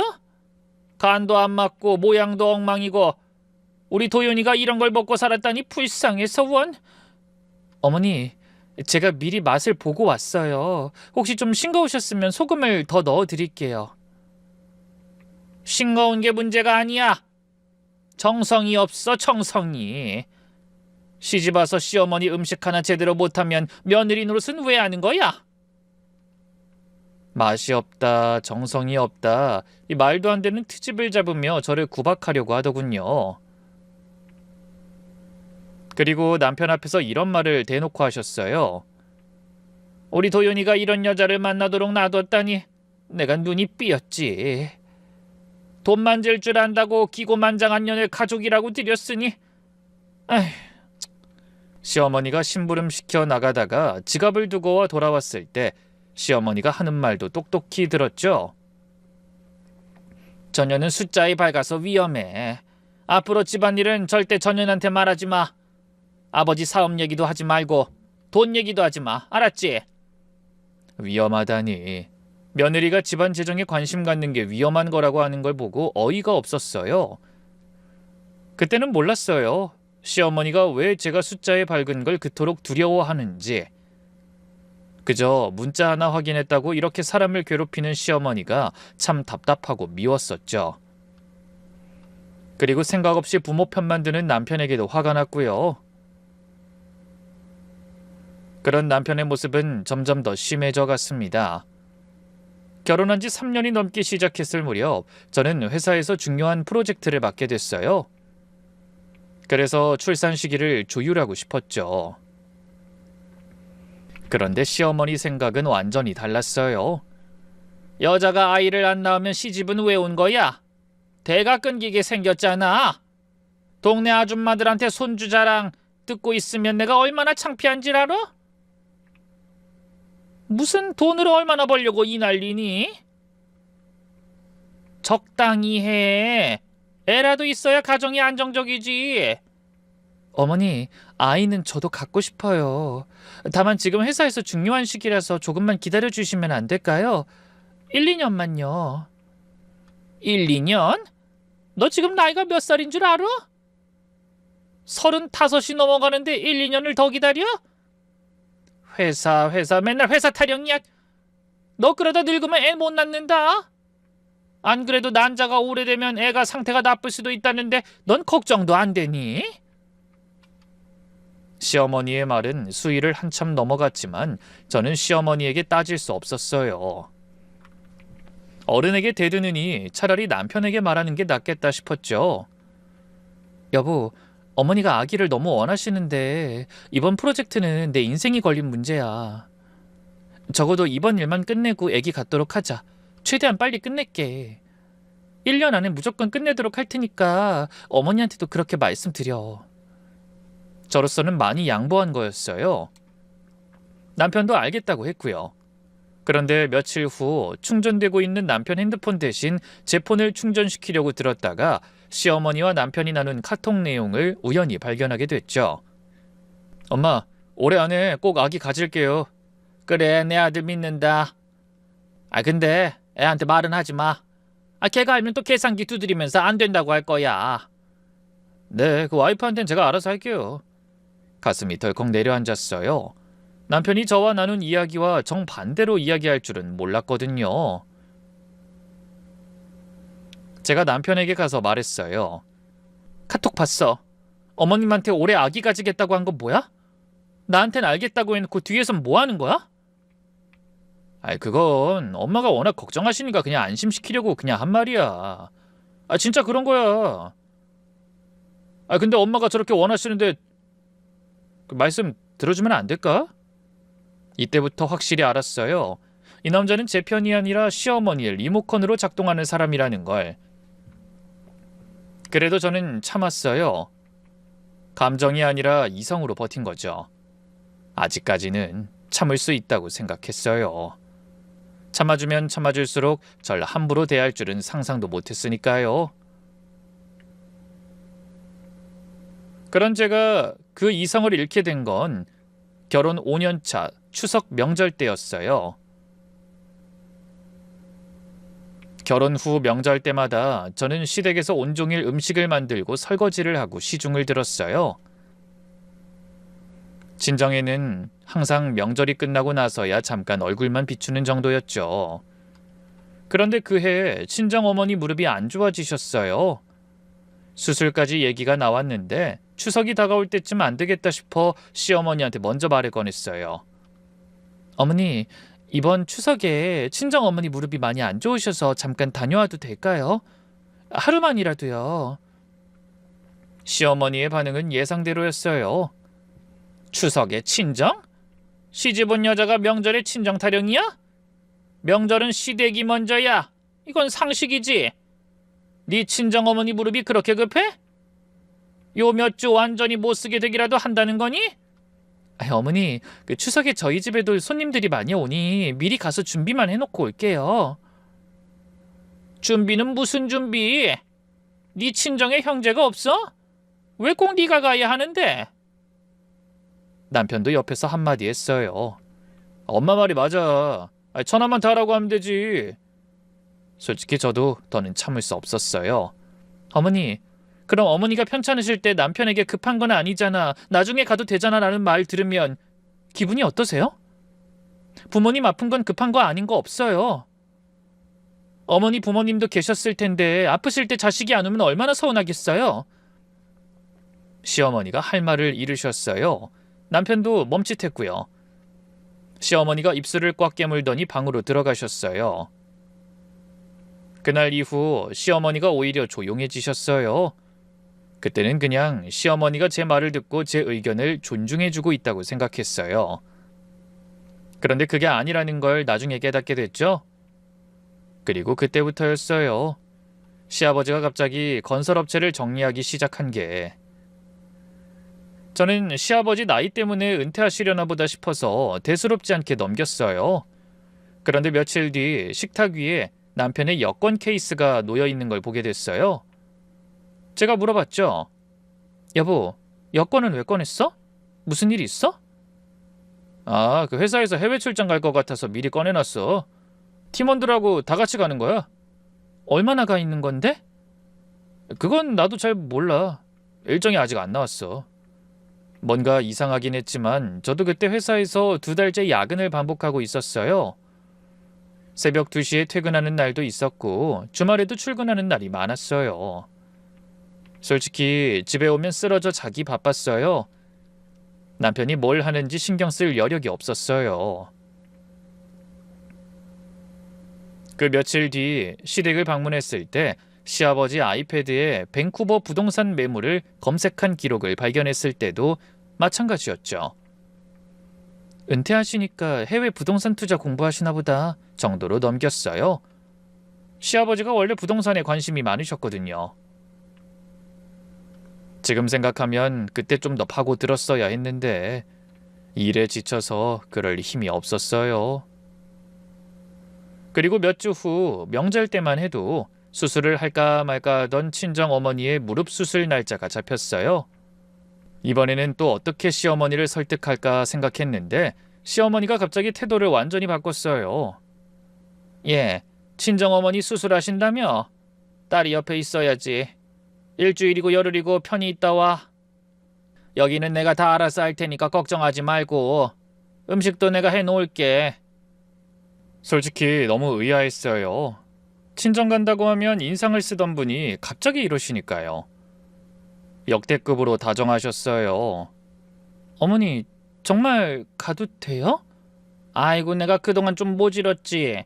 나도 반성 많이 했어. 친정어머니 수술인데 당연히 가야지. 마음 편히 다녀와. 불안하면서도 친정어머니 수술이 급한 건 사실이었고 간병도 필요했으니 감사하다고 인사하고 친정으로 갔어요. 친정에서 어머니 수술날 어머니 곁을 지켰어요. 남편은 문자를 해줬는데 점점 문자가 뜸해지더라고요. 이상하다 생각이 들었던 건 그 다음날 아침이었어요. 전날 낮에 보낸 문자에 답도 없고 읽은 흔적도 없더군요. 시어머니와 함께 있을 거라는 말을 들었던 터라 시어머니에게 전화를 했는데 그쪽도 답이 없었죠.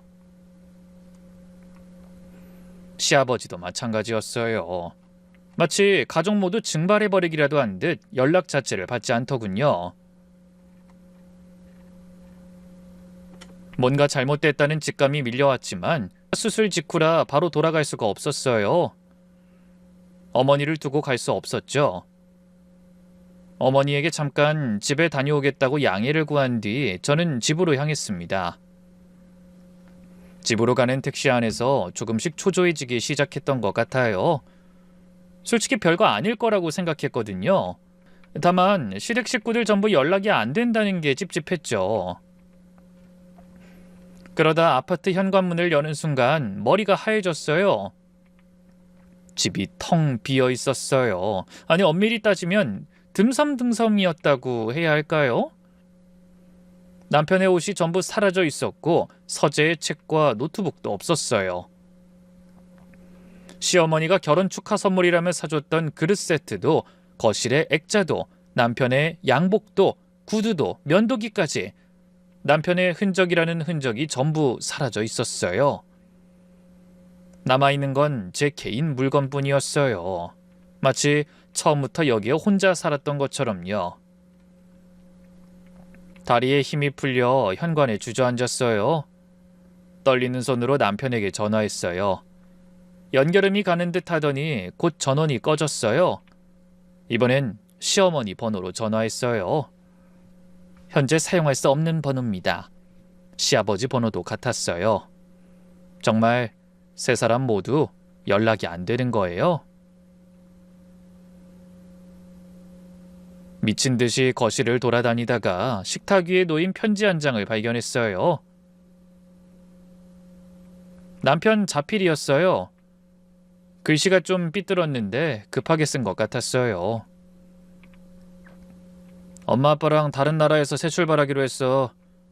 이혼 관련해서 변호사가 연락할 거야. 미안하다. 그 짧은 문자에 저는 그 자리에서 바닥에 무너졌어요. 편지를 꾸깃꾸깃 움켜쥐면서 울었어요. 7년이에요. 7년을 같이 살면서 한 침대에서 자고 밥을 해주고 명절마다 시댁 노동을 하고 연대 보증까지 서줬는데 고작 편지 한 장 남기고 나를 버리고 간 거예요. 제 7년이 이 사람한텐 이 정도 가치밖에 안 됐던 거예요. 저는 미친 듯이 여기저기 뒤지기 시작했어요. 그러다가 아무렇게나 놓인 우편물을 발견하고는 눈물이 분노로 바뀌었어요. 강남 아파트 담보대출 이자 연체 3개월째 독촉 우편물, 그리고 국세청에서 보낸 시아버지 명의의 세금 체납 안내문이었죠. 순간 모든 게 한꺼번에 퍼즐처럼 맞춰지더군요. 시댁은 한국의 빚을 전부 연대 보증인인 저한테 떠넘기고 해외로 도주한 거예요. 시어머니가 갑자기 다정해지면서 저를 친정에 보낸 것도, 남편이 전화를 안 받은 것도 전부 계획이었던 거죠. 처음부터 끝까지 짜여진 각본이었어요. 그 각본에서 제 역할은 빚 떠안을 사람 딱 한 가지였던 거예요. 손을 떨면서 제 개인 서류함을 열었습니다. 결혼 초에 복사해둔 대출 계약서, 보증 서류가 고스란히 있었어요. 시댁 인간들은 이걸 찾지 못했더라고요. 그 서류를 꺼내들면서 눈물을 닦았어요. 이 서류가 이 상황을 반전시켜주길 기대했어요. 이틀 동안 잠을 제대로 못 자면서 정신을 추슬렀어요. 울고 싶을 때마다 서류를 꺼내 읽었어요. 감정대로 움직이면 지는 거라는 걸 알고 있었거든요. 가장 먼저 한 일은 변호사를 찾는 거였어요. 이혼 전문이면서 금융범죄 경험도 있는 변호사를 수소문해서 상담을 받았어요. 복사해둔 서류를 전부 펼쳐놓고 상황을 설명했더니 변호사님이 이러셨어요. 일단 연대보증 서명을 자발적으로 하신 거라 보증 자체를 무효로 만들기는 현실적으로 어렵습니다. 가슴이 쿵했어요. 다만 시아버지가 대출 목적을 사업자금이라고 속이고 실제로는 해외 부동산에 사용한 거라면 이건 기망에 의한 보증입니다. 사기로 손해배상 청구가 가능하고 시아버지에 대한 구상권도 행사할 수 있습니다. 그리고 시아버지의 세금 체납이 5천만 원 이상이면 출국금지 대상이에요. 이미 출국한 상태니까 귀국하는 순간 즉시 출국금지가 걸리고요. 가장 중요한 건 이겁니다. 이 대출금을 외국환 거래법을 위반해서 해외로 불법 송금한 정황이 있으면 재산 국외 도피죄가 적용됩니다. 특정경제범죄 가중처벌법 제4조. 이건 5년 이상 중형이고요. 이쪽을 걸고 넘어지는 게 좋을 것 같네요. 저는 결혼 초에 복사해둔 서류를 한 장 한 장 꺼내며 말했어요. 변호사님, 여기 대출 계약서 원본 사본이요. 목적란에 사업 운영자금이라고 명확히 기재돼 있어요. 그리고 시아버지가 저한테 직접 사업자금이라고 확인한 적 있어요. 이 서류면 대출 목적 허위 기재 입증 가능하지 않을까요? 그리고 이건 시아버지 사업장에 방문했을 때 메모해둔 건데 장부에서 이상한 점들을 발견해서 습관적으로 적어둔 거예요. 변호사님이 서류를 한참 보시더니 눈이 커졌어요. 이걸 가지고 계셨어요? 이 정도면 충분합니다. 실례지만 무슨 일 하세요? 재무팀에서 10년 일했어요. 서류 읽는 건 자신 있습니다. 변호사님이 살짝 웃으시면서 고개를 끄덕였어요. 시댁분들이 사람을 잘못 건드렸네요. 그날부터 본격적으로 반격을 위한 준비를 시작했어요. 그렇게 조사를 진행하면서 시댁 인간들의 더러운 속셈이 모두 드러났어요. 상상 이상으로 치밀하고 악랄했어요. 시아버지의 회사는 이미 몇 년 전부터 적자였어요. 세금도 약 8천만 원이 체납된 상태였고 사업은 사실상 파산 직전이었어요.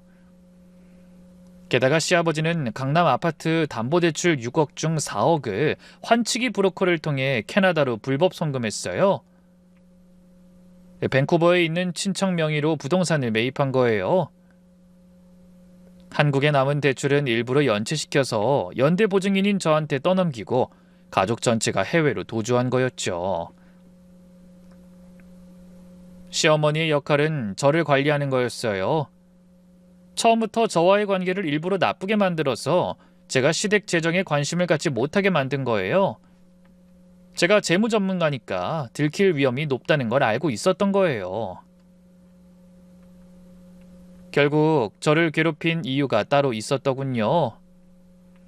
밉다거나 마음에 안 들어서가 아니라 제가 자신들의 계획을 눈치챌까봐 제 정신을 다른 곳으로 팔리도록 만든 거예요. 명절에 구박하고 출산 압박하고 트집 잡은 게 전부 저를 시댁 재정에서 멀리 떨어뜨리려는 작전이었어요. 생각하면 할수록 소름이 끼쳤어요.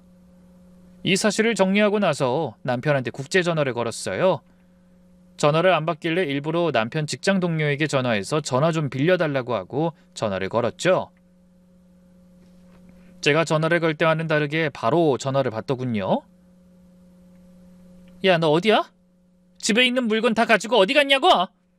연희야, 왜 전화를 했냐니? 네가 똥 싸고 도망간 바람에 내가 네가 싼 똥 치우잖아. 이거 다 뭔데? 왜 나 혼자 놔두고 당신이랑 시댁만 홀라당 외국으로 갔어? 너 모르나 본데 너 아직 나랑 이혼 안 했거든? 이혼 곧 할 거잖아. 내가 이혼 변호사 보낸다고 했는데.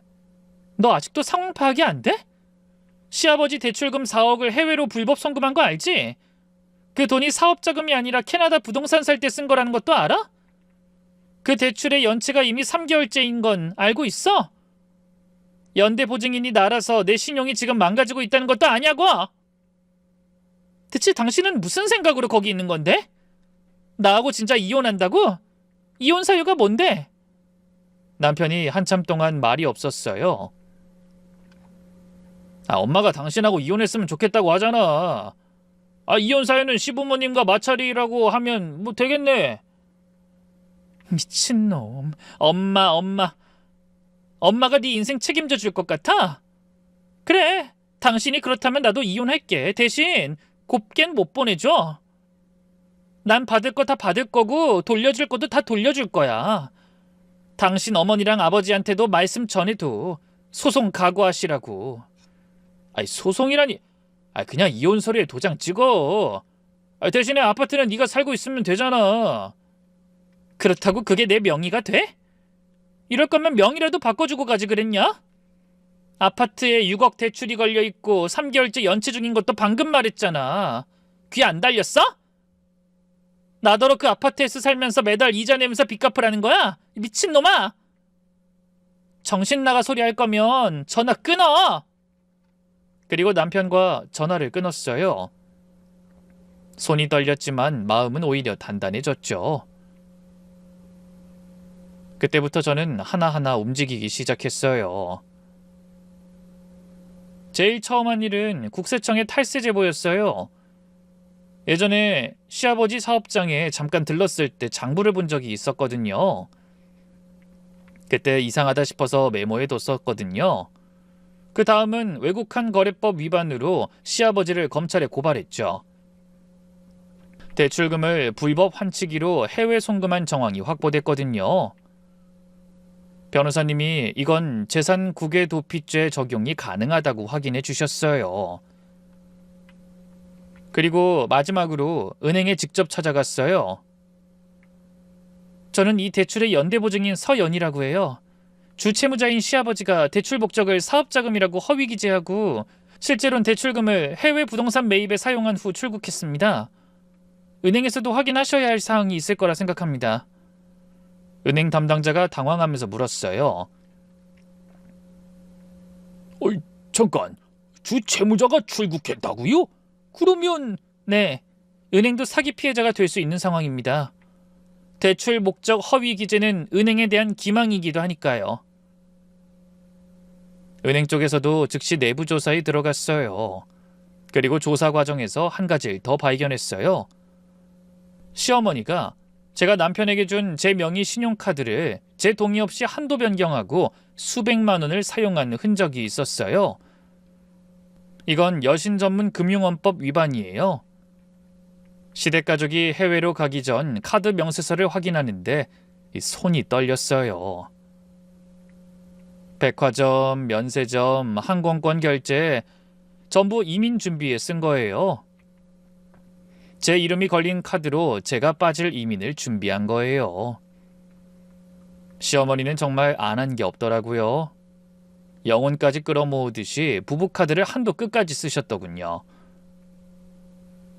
먼저 시아버지가 캐나다 영주권을 신청할 때 한국 내 세금, 체납이랑 채무, 형사고발 사실을 전부 숨긴 걸 캐나다 이민국에 제보했어요. 캐나다는 이민 신청 때 허위 정보를 제공하는 걸 엄청 심각하게 봐요. 미스리프리젠테이션이라고 하는데 이게 걸리면 영주권 심사가 보류되거나 아예 거부될 수 있어요. 다음으로 시아버지의 국세 체납이 8천만 원으로 5천만 원을 넘는 걸 확인하고는 출국 금지 요청을 했어요. 이미 출국한 상태니까 당장은 효과가 없지만 한국에 돌아오는 순간 자동으로 출국 금지가 걸리고 재산 국외 도피 혐의로 수사가 시작되는 거예요.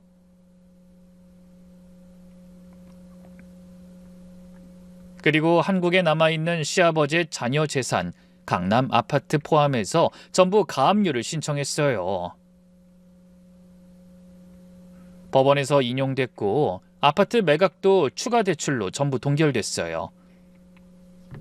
며칠 후 시어머니한테 국세 전화가 왔어요. 처음에는 살살 달래듯 시작했어요. 목소리에 꿀을 바른 것 같았는데 떨리고 있었어요. 연희야, 나 어머니야. 잘 지내지? 요즘 많이 힘들지? 아이, 엄마도 너한테 미안한 마음이 있어. 우리가 좀 급하게 일을 처리한 것도 있고 우리가 아예 영영 외국으로 온 것도 아니고 곧 들어가려고 했어. 어머님, 빙빙 돌리지 말고 할 말씀 있으시면 하세요. 아이고, 며느리가 왜 이렇게 쌀쌀 맞아? 내가 사과하려고 전화한 거야. 그동안 내가 좀 모질었지? 다 사정이 있었어. 아버지 사업이 어려우니까 어머니도 정신이 없었거든. 이해해줘. 응? 어머님, 사과 전화 감사한데요. 그런데 영주권 심사가 보류됐다는 얘기 때문에 전화하신 거 아니에요? 시어머니 목소리가 한 톤 올라갔어요. 그것도 있지. 저기 며느라가 네가 캐나다 이민국에 뭘 제보했다며? 그거 좀 취소해 줄 수 없겠니? 아버지가 영주권이 안 나오면 우리 가족이 아무 연고도 없는 이 외국에서다 길바닥에 나앉게 생겼어. 어머님, 제보할 건 사실만 제보했어요. 시아버지가 세금 체납이랑 채무를 이민 신청할 때 안 쓰셨잖아요. 그건 거짓 정보 제공이에요. 제가 만들어낸 게 아니라 어머니네가 숨긴 거예요. 야, 그건 그냥 몰라서 안 쓴 거지 일부러 숨긴 게 아니야. 누가 이민 신청할 때 그런 걸 다 써? 너 진짜 너무한 거 아니야? 모르셨다고요? 그럼 아버님이라도 여기 남아 있었어야죠. 세금 8천만 원 체납을 모르셨다고요? 어머님, 저 재무팀에서 10년 일했어요. 누가 속고 누가 속이는지 정도는 구분할 줄 알아요. 시어머니의 목소리가 완전히 바뀌었어요. 달래는 척하던 가면이 벗겨지기 시작한 거예요. 아니 이것 봐. 며느리가 시부모한테 이렇게 나올 거야? 내가 그동안 너한테 잘한 게 얼만데? 결혼할 때 예물에 예단에 혼수에 내가 얼마나 해줬는데 이런 식으로 갚어? 예물이요? 그 예물로 7년 동안 명절마다 노동시키고 출산 압박하고 구박하신 거 이자까지 치면 제가 오히려 더 줬어요. 그리고 어머님, 진짜 저한테 갚아야 할 건 예물이 아니라 6억이잖아요. 제 이름으로 걸린 6억 연대보증이요. 그건... 그리고 어머님, 아파트 가압류된 거 아시죠? 이제 그 아파트 팔지도 못하고 추가 대출도 못 받으세요.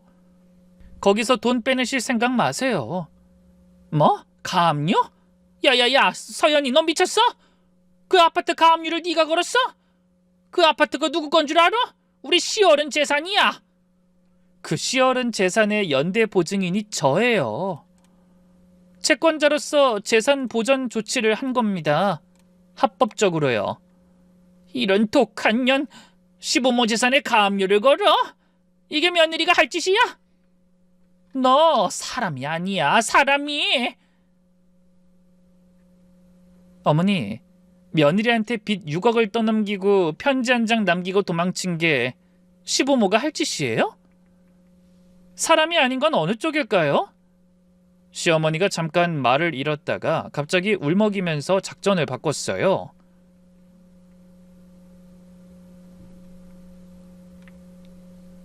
연희야, 제발 그 아버지가 감옥에 가게 생겼어. 나도 이러고 싶어서 이런 게 아니야. 제발 고소 좀 취하해줘. 아파트 가압류도 풀어줘. 내가 무릎 꿇을게. 너한테 빌게. 지금 빌면 제가 봐줄 것 같으세요? 네가 사람이면 이 정도 봐줘야지. 네 시아버지가 70 넘은 노인이야. 감옥에 가면 그게 사형이나 마찬가지야. 어머님, 그 70 넘은 노인이 39 먹은 며느리한테 빈 6억을 떠넘기고 도주한 거예요. 그래놓고 뭐요? 저한테 도와달라고요? 그건 그 아버지가 잘못 생각한 거야. 내가 말릴 걸 그랬어. 마음에도 없는 말 그만하세요. 어머니가 절 친정에 보낸 거잖아요. 저 없는 사이에 짐 빼려고 어머니가 주도한 거면서 뭘 말린다는 거예요. 그건 나도 어쩔 수 없었어. 어머니, 저도 지금 엄청 후회돼요. 결혼 전에 어머니가 제 신용등급 물어봤을 때, 결혼식 직후에 연대보증 썼을 때, 그때 그만뒀어야 했다고요. 시어머니가 아무 말도 못했어요. 한참 동안 전화기 너머로 숨소리만 들리더니 갑자기 목소리를 높였어요. 너 지금 나한테 이래도 되는 줄 알아? 내가 가만 안 있을 거야. 도윤이한테 말해서. 도윤씨요? 그 사람이 뭘 어쩌겠어요. 어머니 시키는 대로만 하는 로봇 같은 인간인데. 너 어머니, 앞으로 저와는 변호사를 통해서만 연락하세요. 이 전화가 마지막이에요. 제가 먼저 전화를 끊었어요. 손이 떨렸지만 가슴이 시원했어요.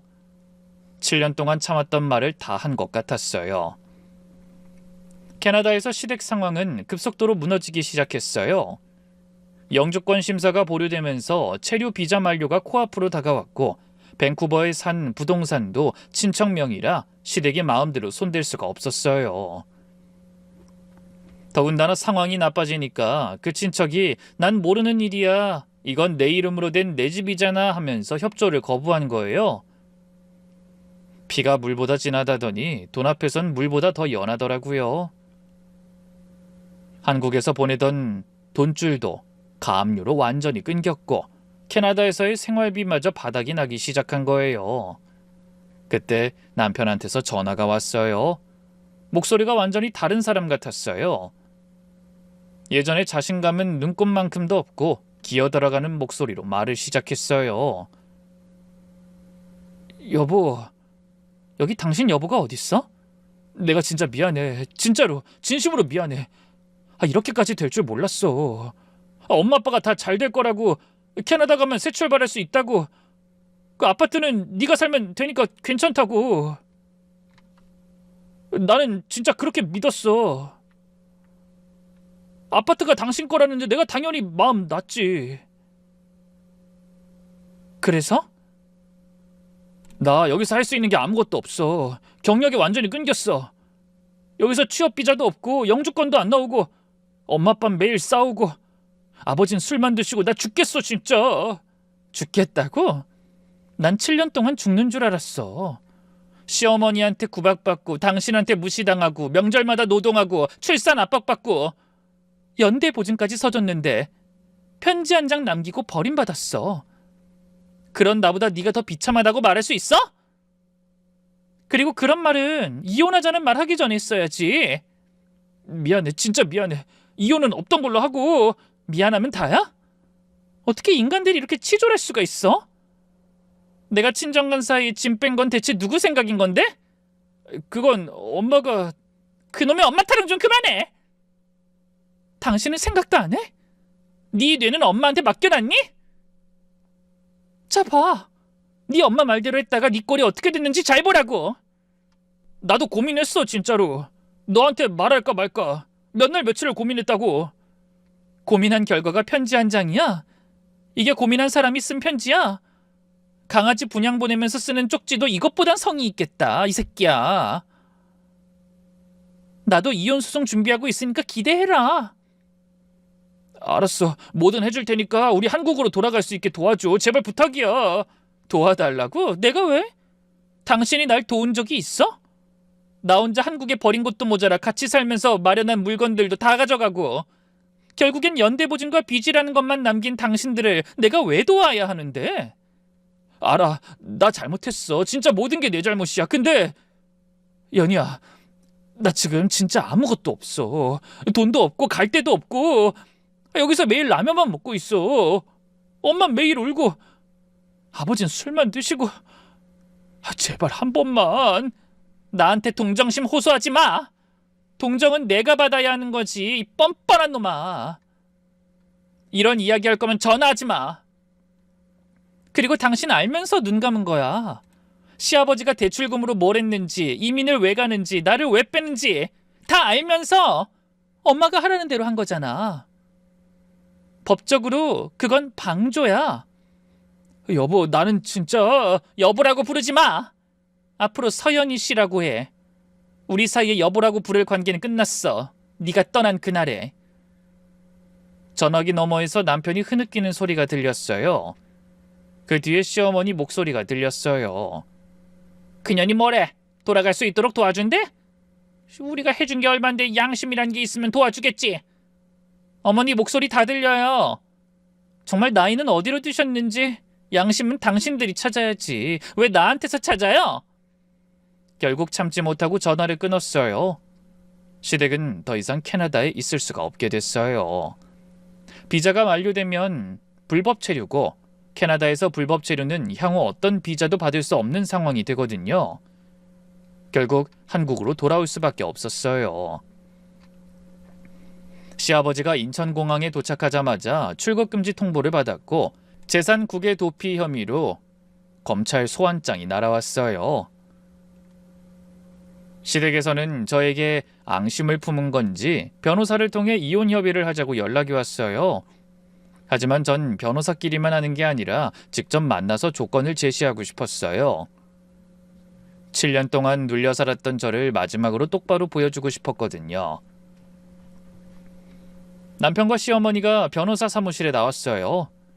시아버지는 검찰 조사 때문에 못 온다고 했어요. 시어머니는 6개월 만에 봤는데 10년은 늙어 보였죠. 고생을 많이 한 것 같더라고요. 남편도 마찬가지로 눈이 퀭한 채로 앉아 있었어요. 저는 차분하게 말했어요. 연대보증 관련해서 시아버지의 기망 사실을 인정하시고 제가 입은 신용 손해에 대한 배상을 해주셔야 합니다. 이건 필수예요. 시어머니가 벌떡 일어났어요. 뭐? 배상? 무슨 배상? 그 보증은 네가 사인한 거잖아. 네가 좋아서 한 거면서 이제 와서 배상이야? 어머니, 저한테 사업자금이라고 하셨잖아요. 실제로는 해외 부동산 매입에 쓰셨고요. 그건 기망에 의한 보증이에요. 그리고 말 안 끝났으니까 앉으세요. 시어머니가 부들부들 떨면서 앉았어요. 그리고 혼인기간 중 부부 공동재산에 대한 재산 분할을 청구합니다. 남편의 퇴직금도 포함해서요. 남편이 말했어요. 퇴직금? 꼭 그것까지 갖고 가야 해? 당연한 거 아니야? 아직 3번째가 남았으니까 당신도 조용히 좀 해. 제일 중요한 거야. 유책 배우자인 남편의 악의적 유기와 시부모와 공모해서 채무를 전가하려 한 행위에 대해 위자료를 청구합니다. 시어머니가 다시 폭발했어요. 위자료? 얼마를 달라는 거야? 우리한테 돈이 어딨어? 아파트는 네가 가압류 걸어놨잖아. 사업은 정리됐지. 아버진 검찰에 불려다니지. 뼈다귀까지 발라먹을 거야? 어머니, 저한테 빚 6억을 떠넘기려고 하셨잖아요. 그런 걸 뼈다귀까지 발라먹으려고 한다는 거예요. 저는 정당한 권리를 행사하는 겁니다. 이런 독한 년, 네가 사람이야? 짐승이야? 가족한테 이런 짓을 해? 그 말은 제가 해야죠. 며느리한테 빚 다 떠넘기고 편지 한 장 남기고 도망친 가족이 세상에 어딨어요? 우리가 언제 떠넘겼어? 상황이 어쩔 수 없었던 거야. 아버지 사업이 망해서 어쩔 수 없었으면 저한테 솔직하게 말씀하셨어야죠. 사정이 어렵다. 같이 해결하자. 이 한마디면 됐잖아요. 근데 그러셨어요? 저를 친정에 보내놓고 뒤에서 짐 싸서 도망가신 거잖아요. 그게 어쩔 수 없는 거예요? 대놓고 날 희생양으로 삼은 거지. 시어머니가 할 말을 잃고 입술을 깨물었어요. 남편이 울먹이면서 말했어요. 여보, 아니 연희씨, 나한테 한 번만 기회를 줘. 내가 잘못한 거 알아. 다시 시작하면. 다시 시작? 당신이랑 무슨 다시 시작을 해요? 당신은 엄마가 떠나자 하면 떠나고 돌아가자 하면 돌아오는 사람이야.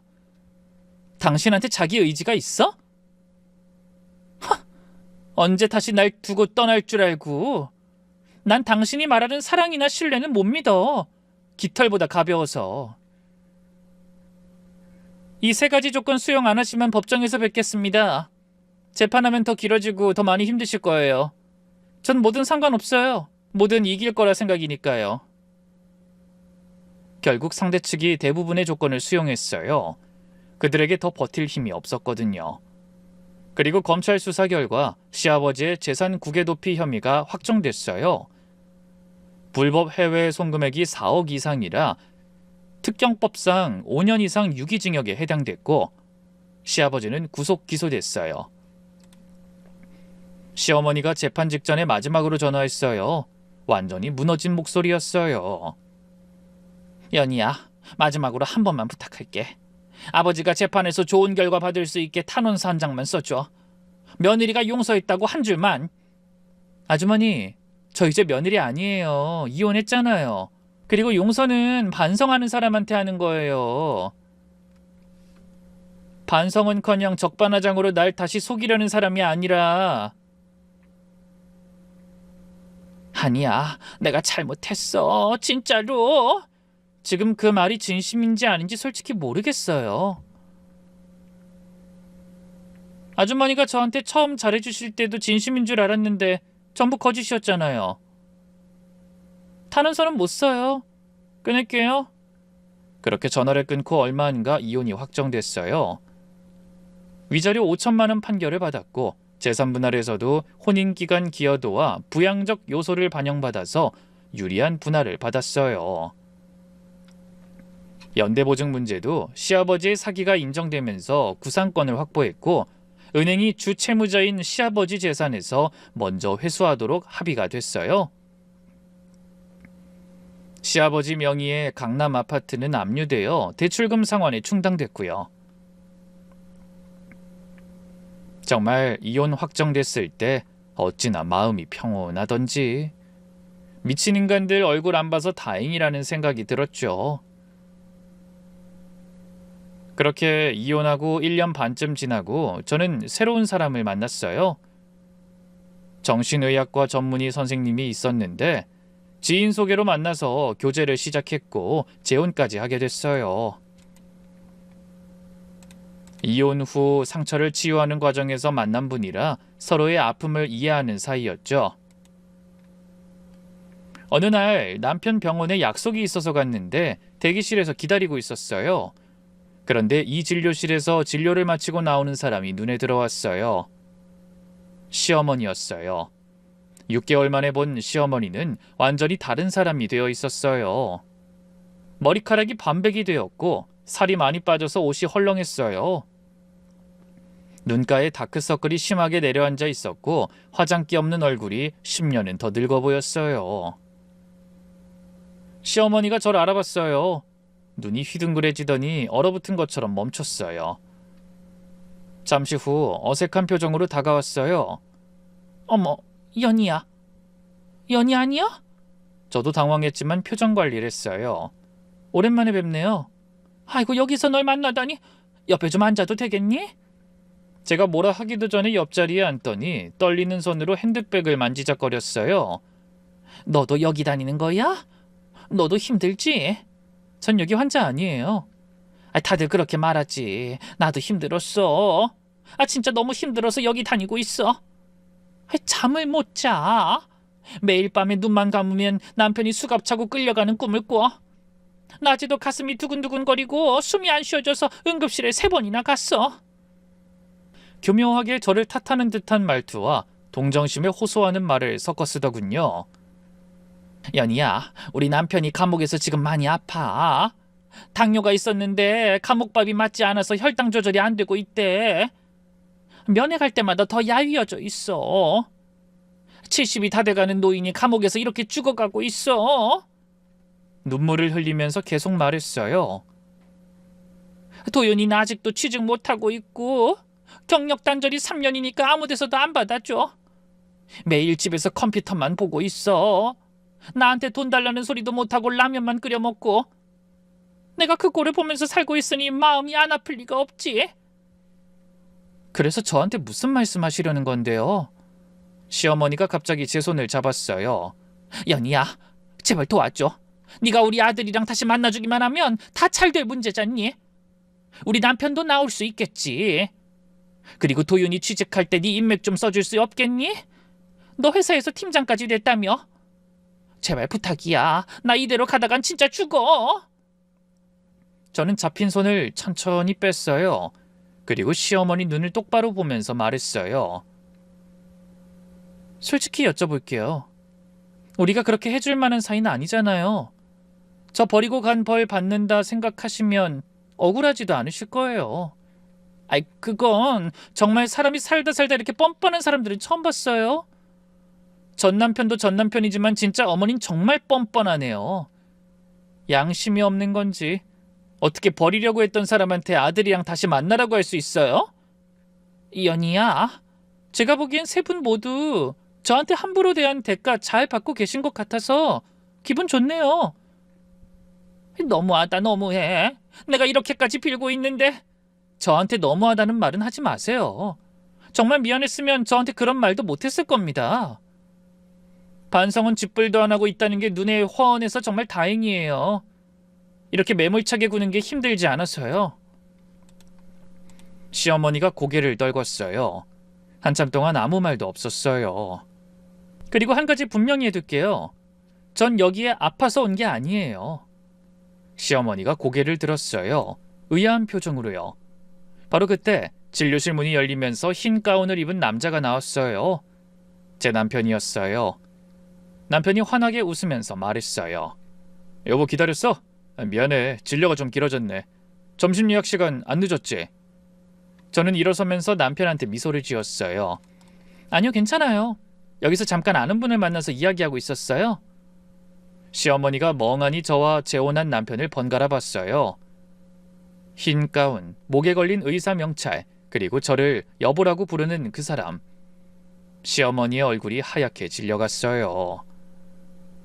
의사 선생님이... 그러면... 저하고 이번에 결혼한 남편이에요. 이 병원 원장이시고요. 1진료실 원장님이죠? 전 약속 있어서 온 거예요. 진료 잘 받으세요. 전 이만 갈게요. 남편이 제 손을 잡고 나가는데 등 뒤로 시어머니가 의자에 주저앉는 소리가 들렸어요. 돌아보지 않았어요.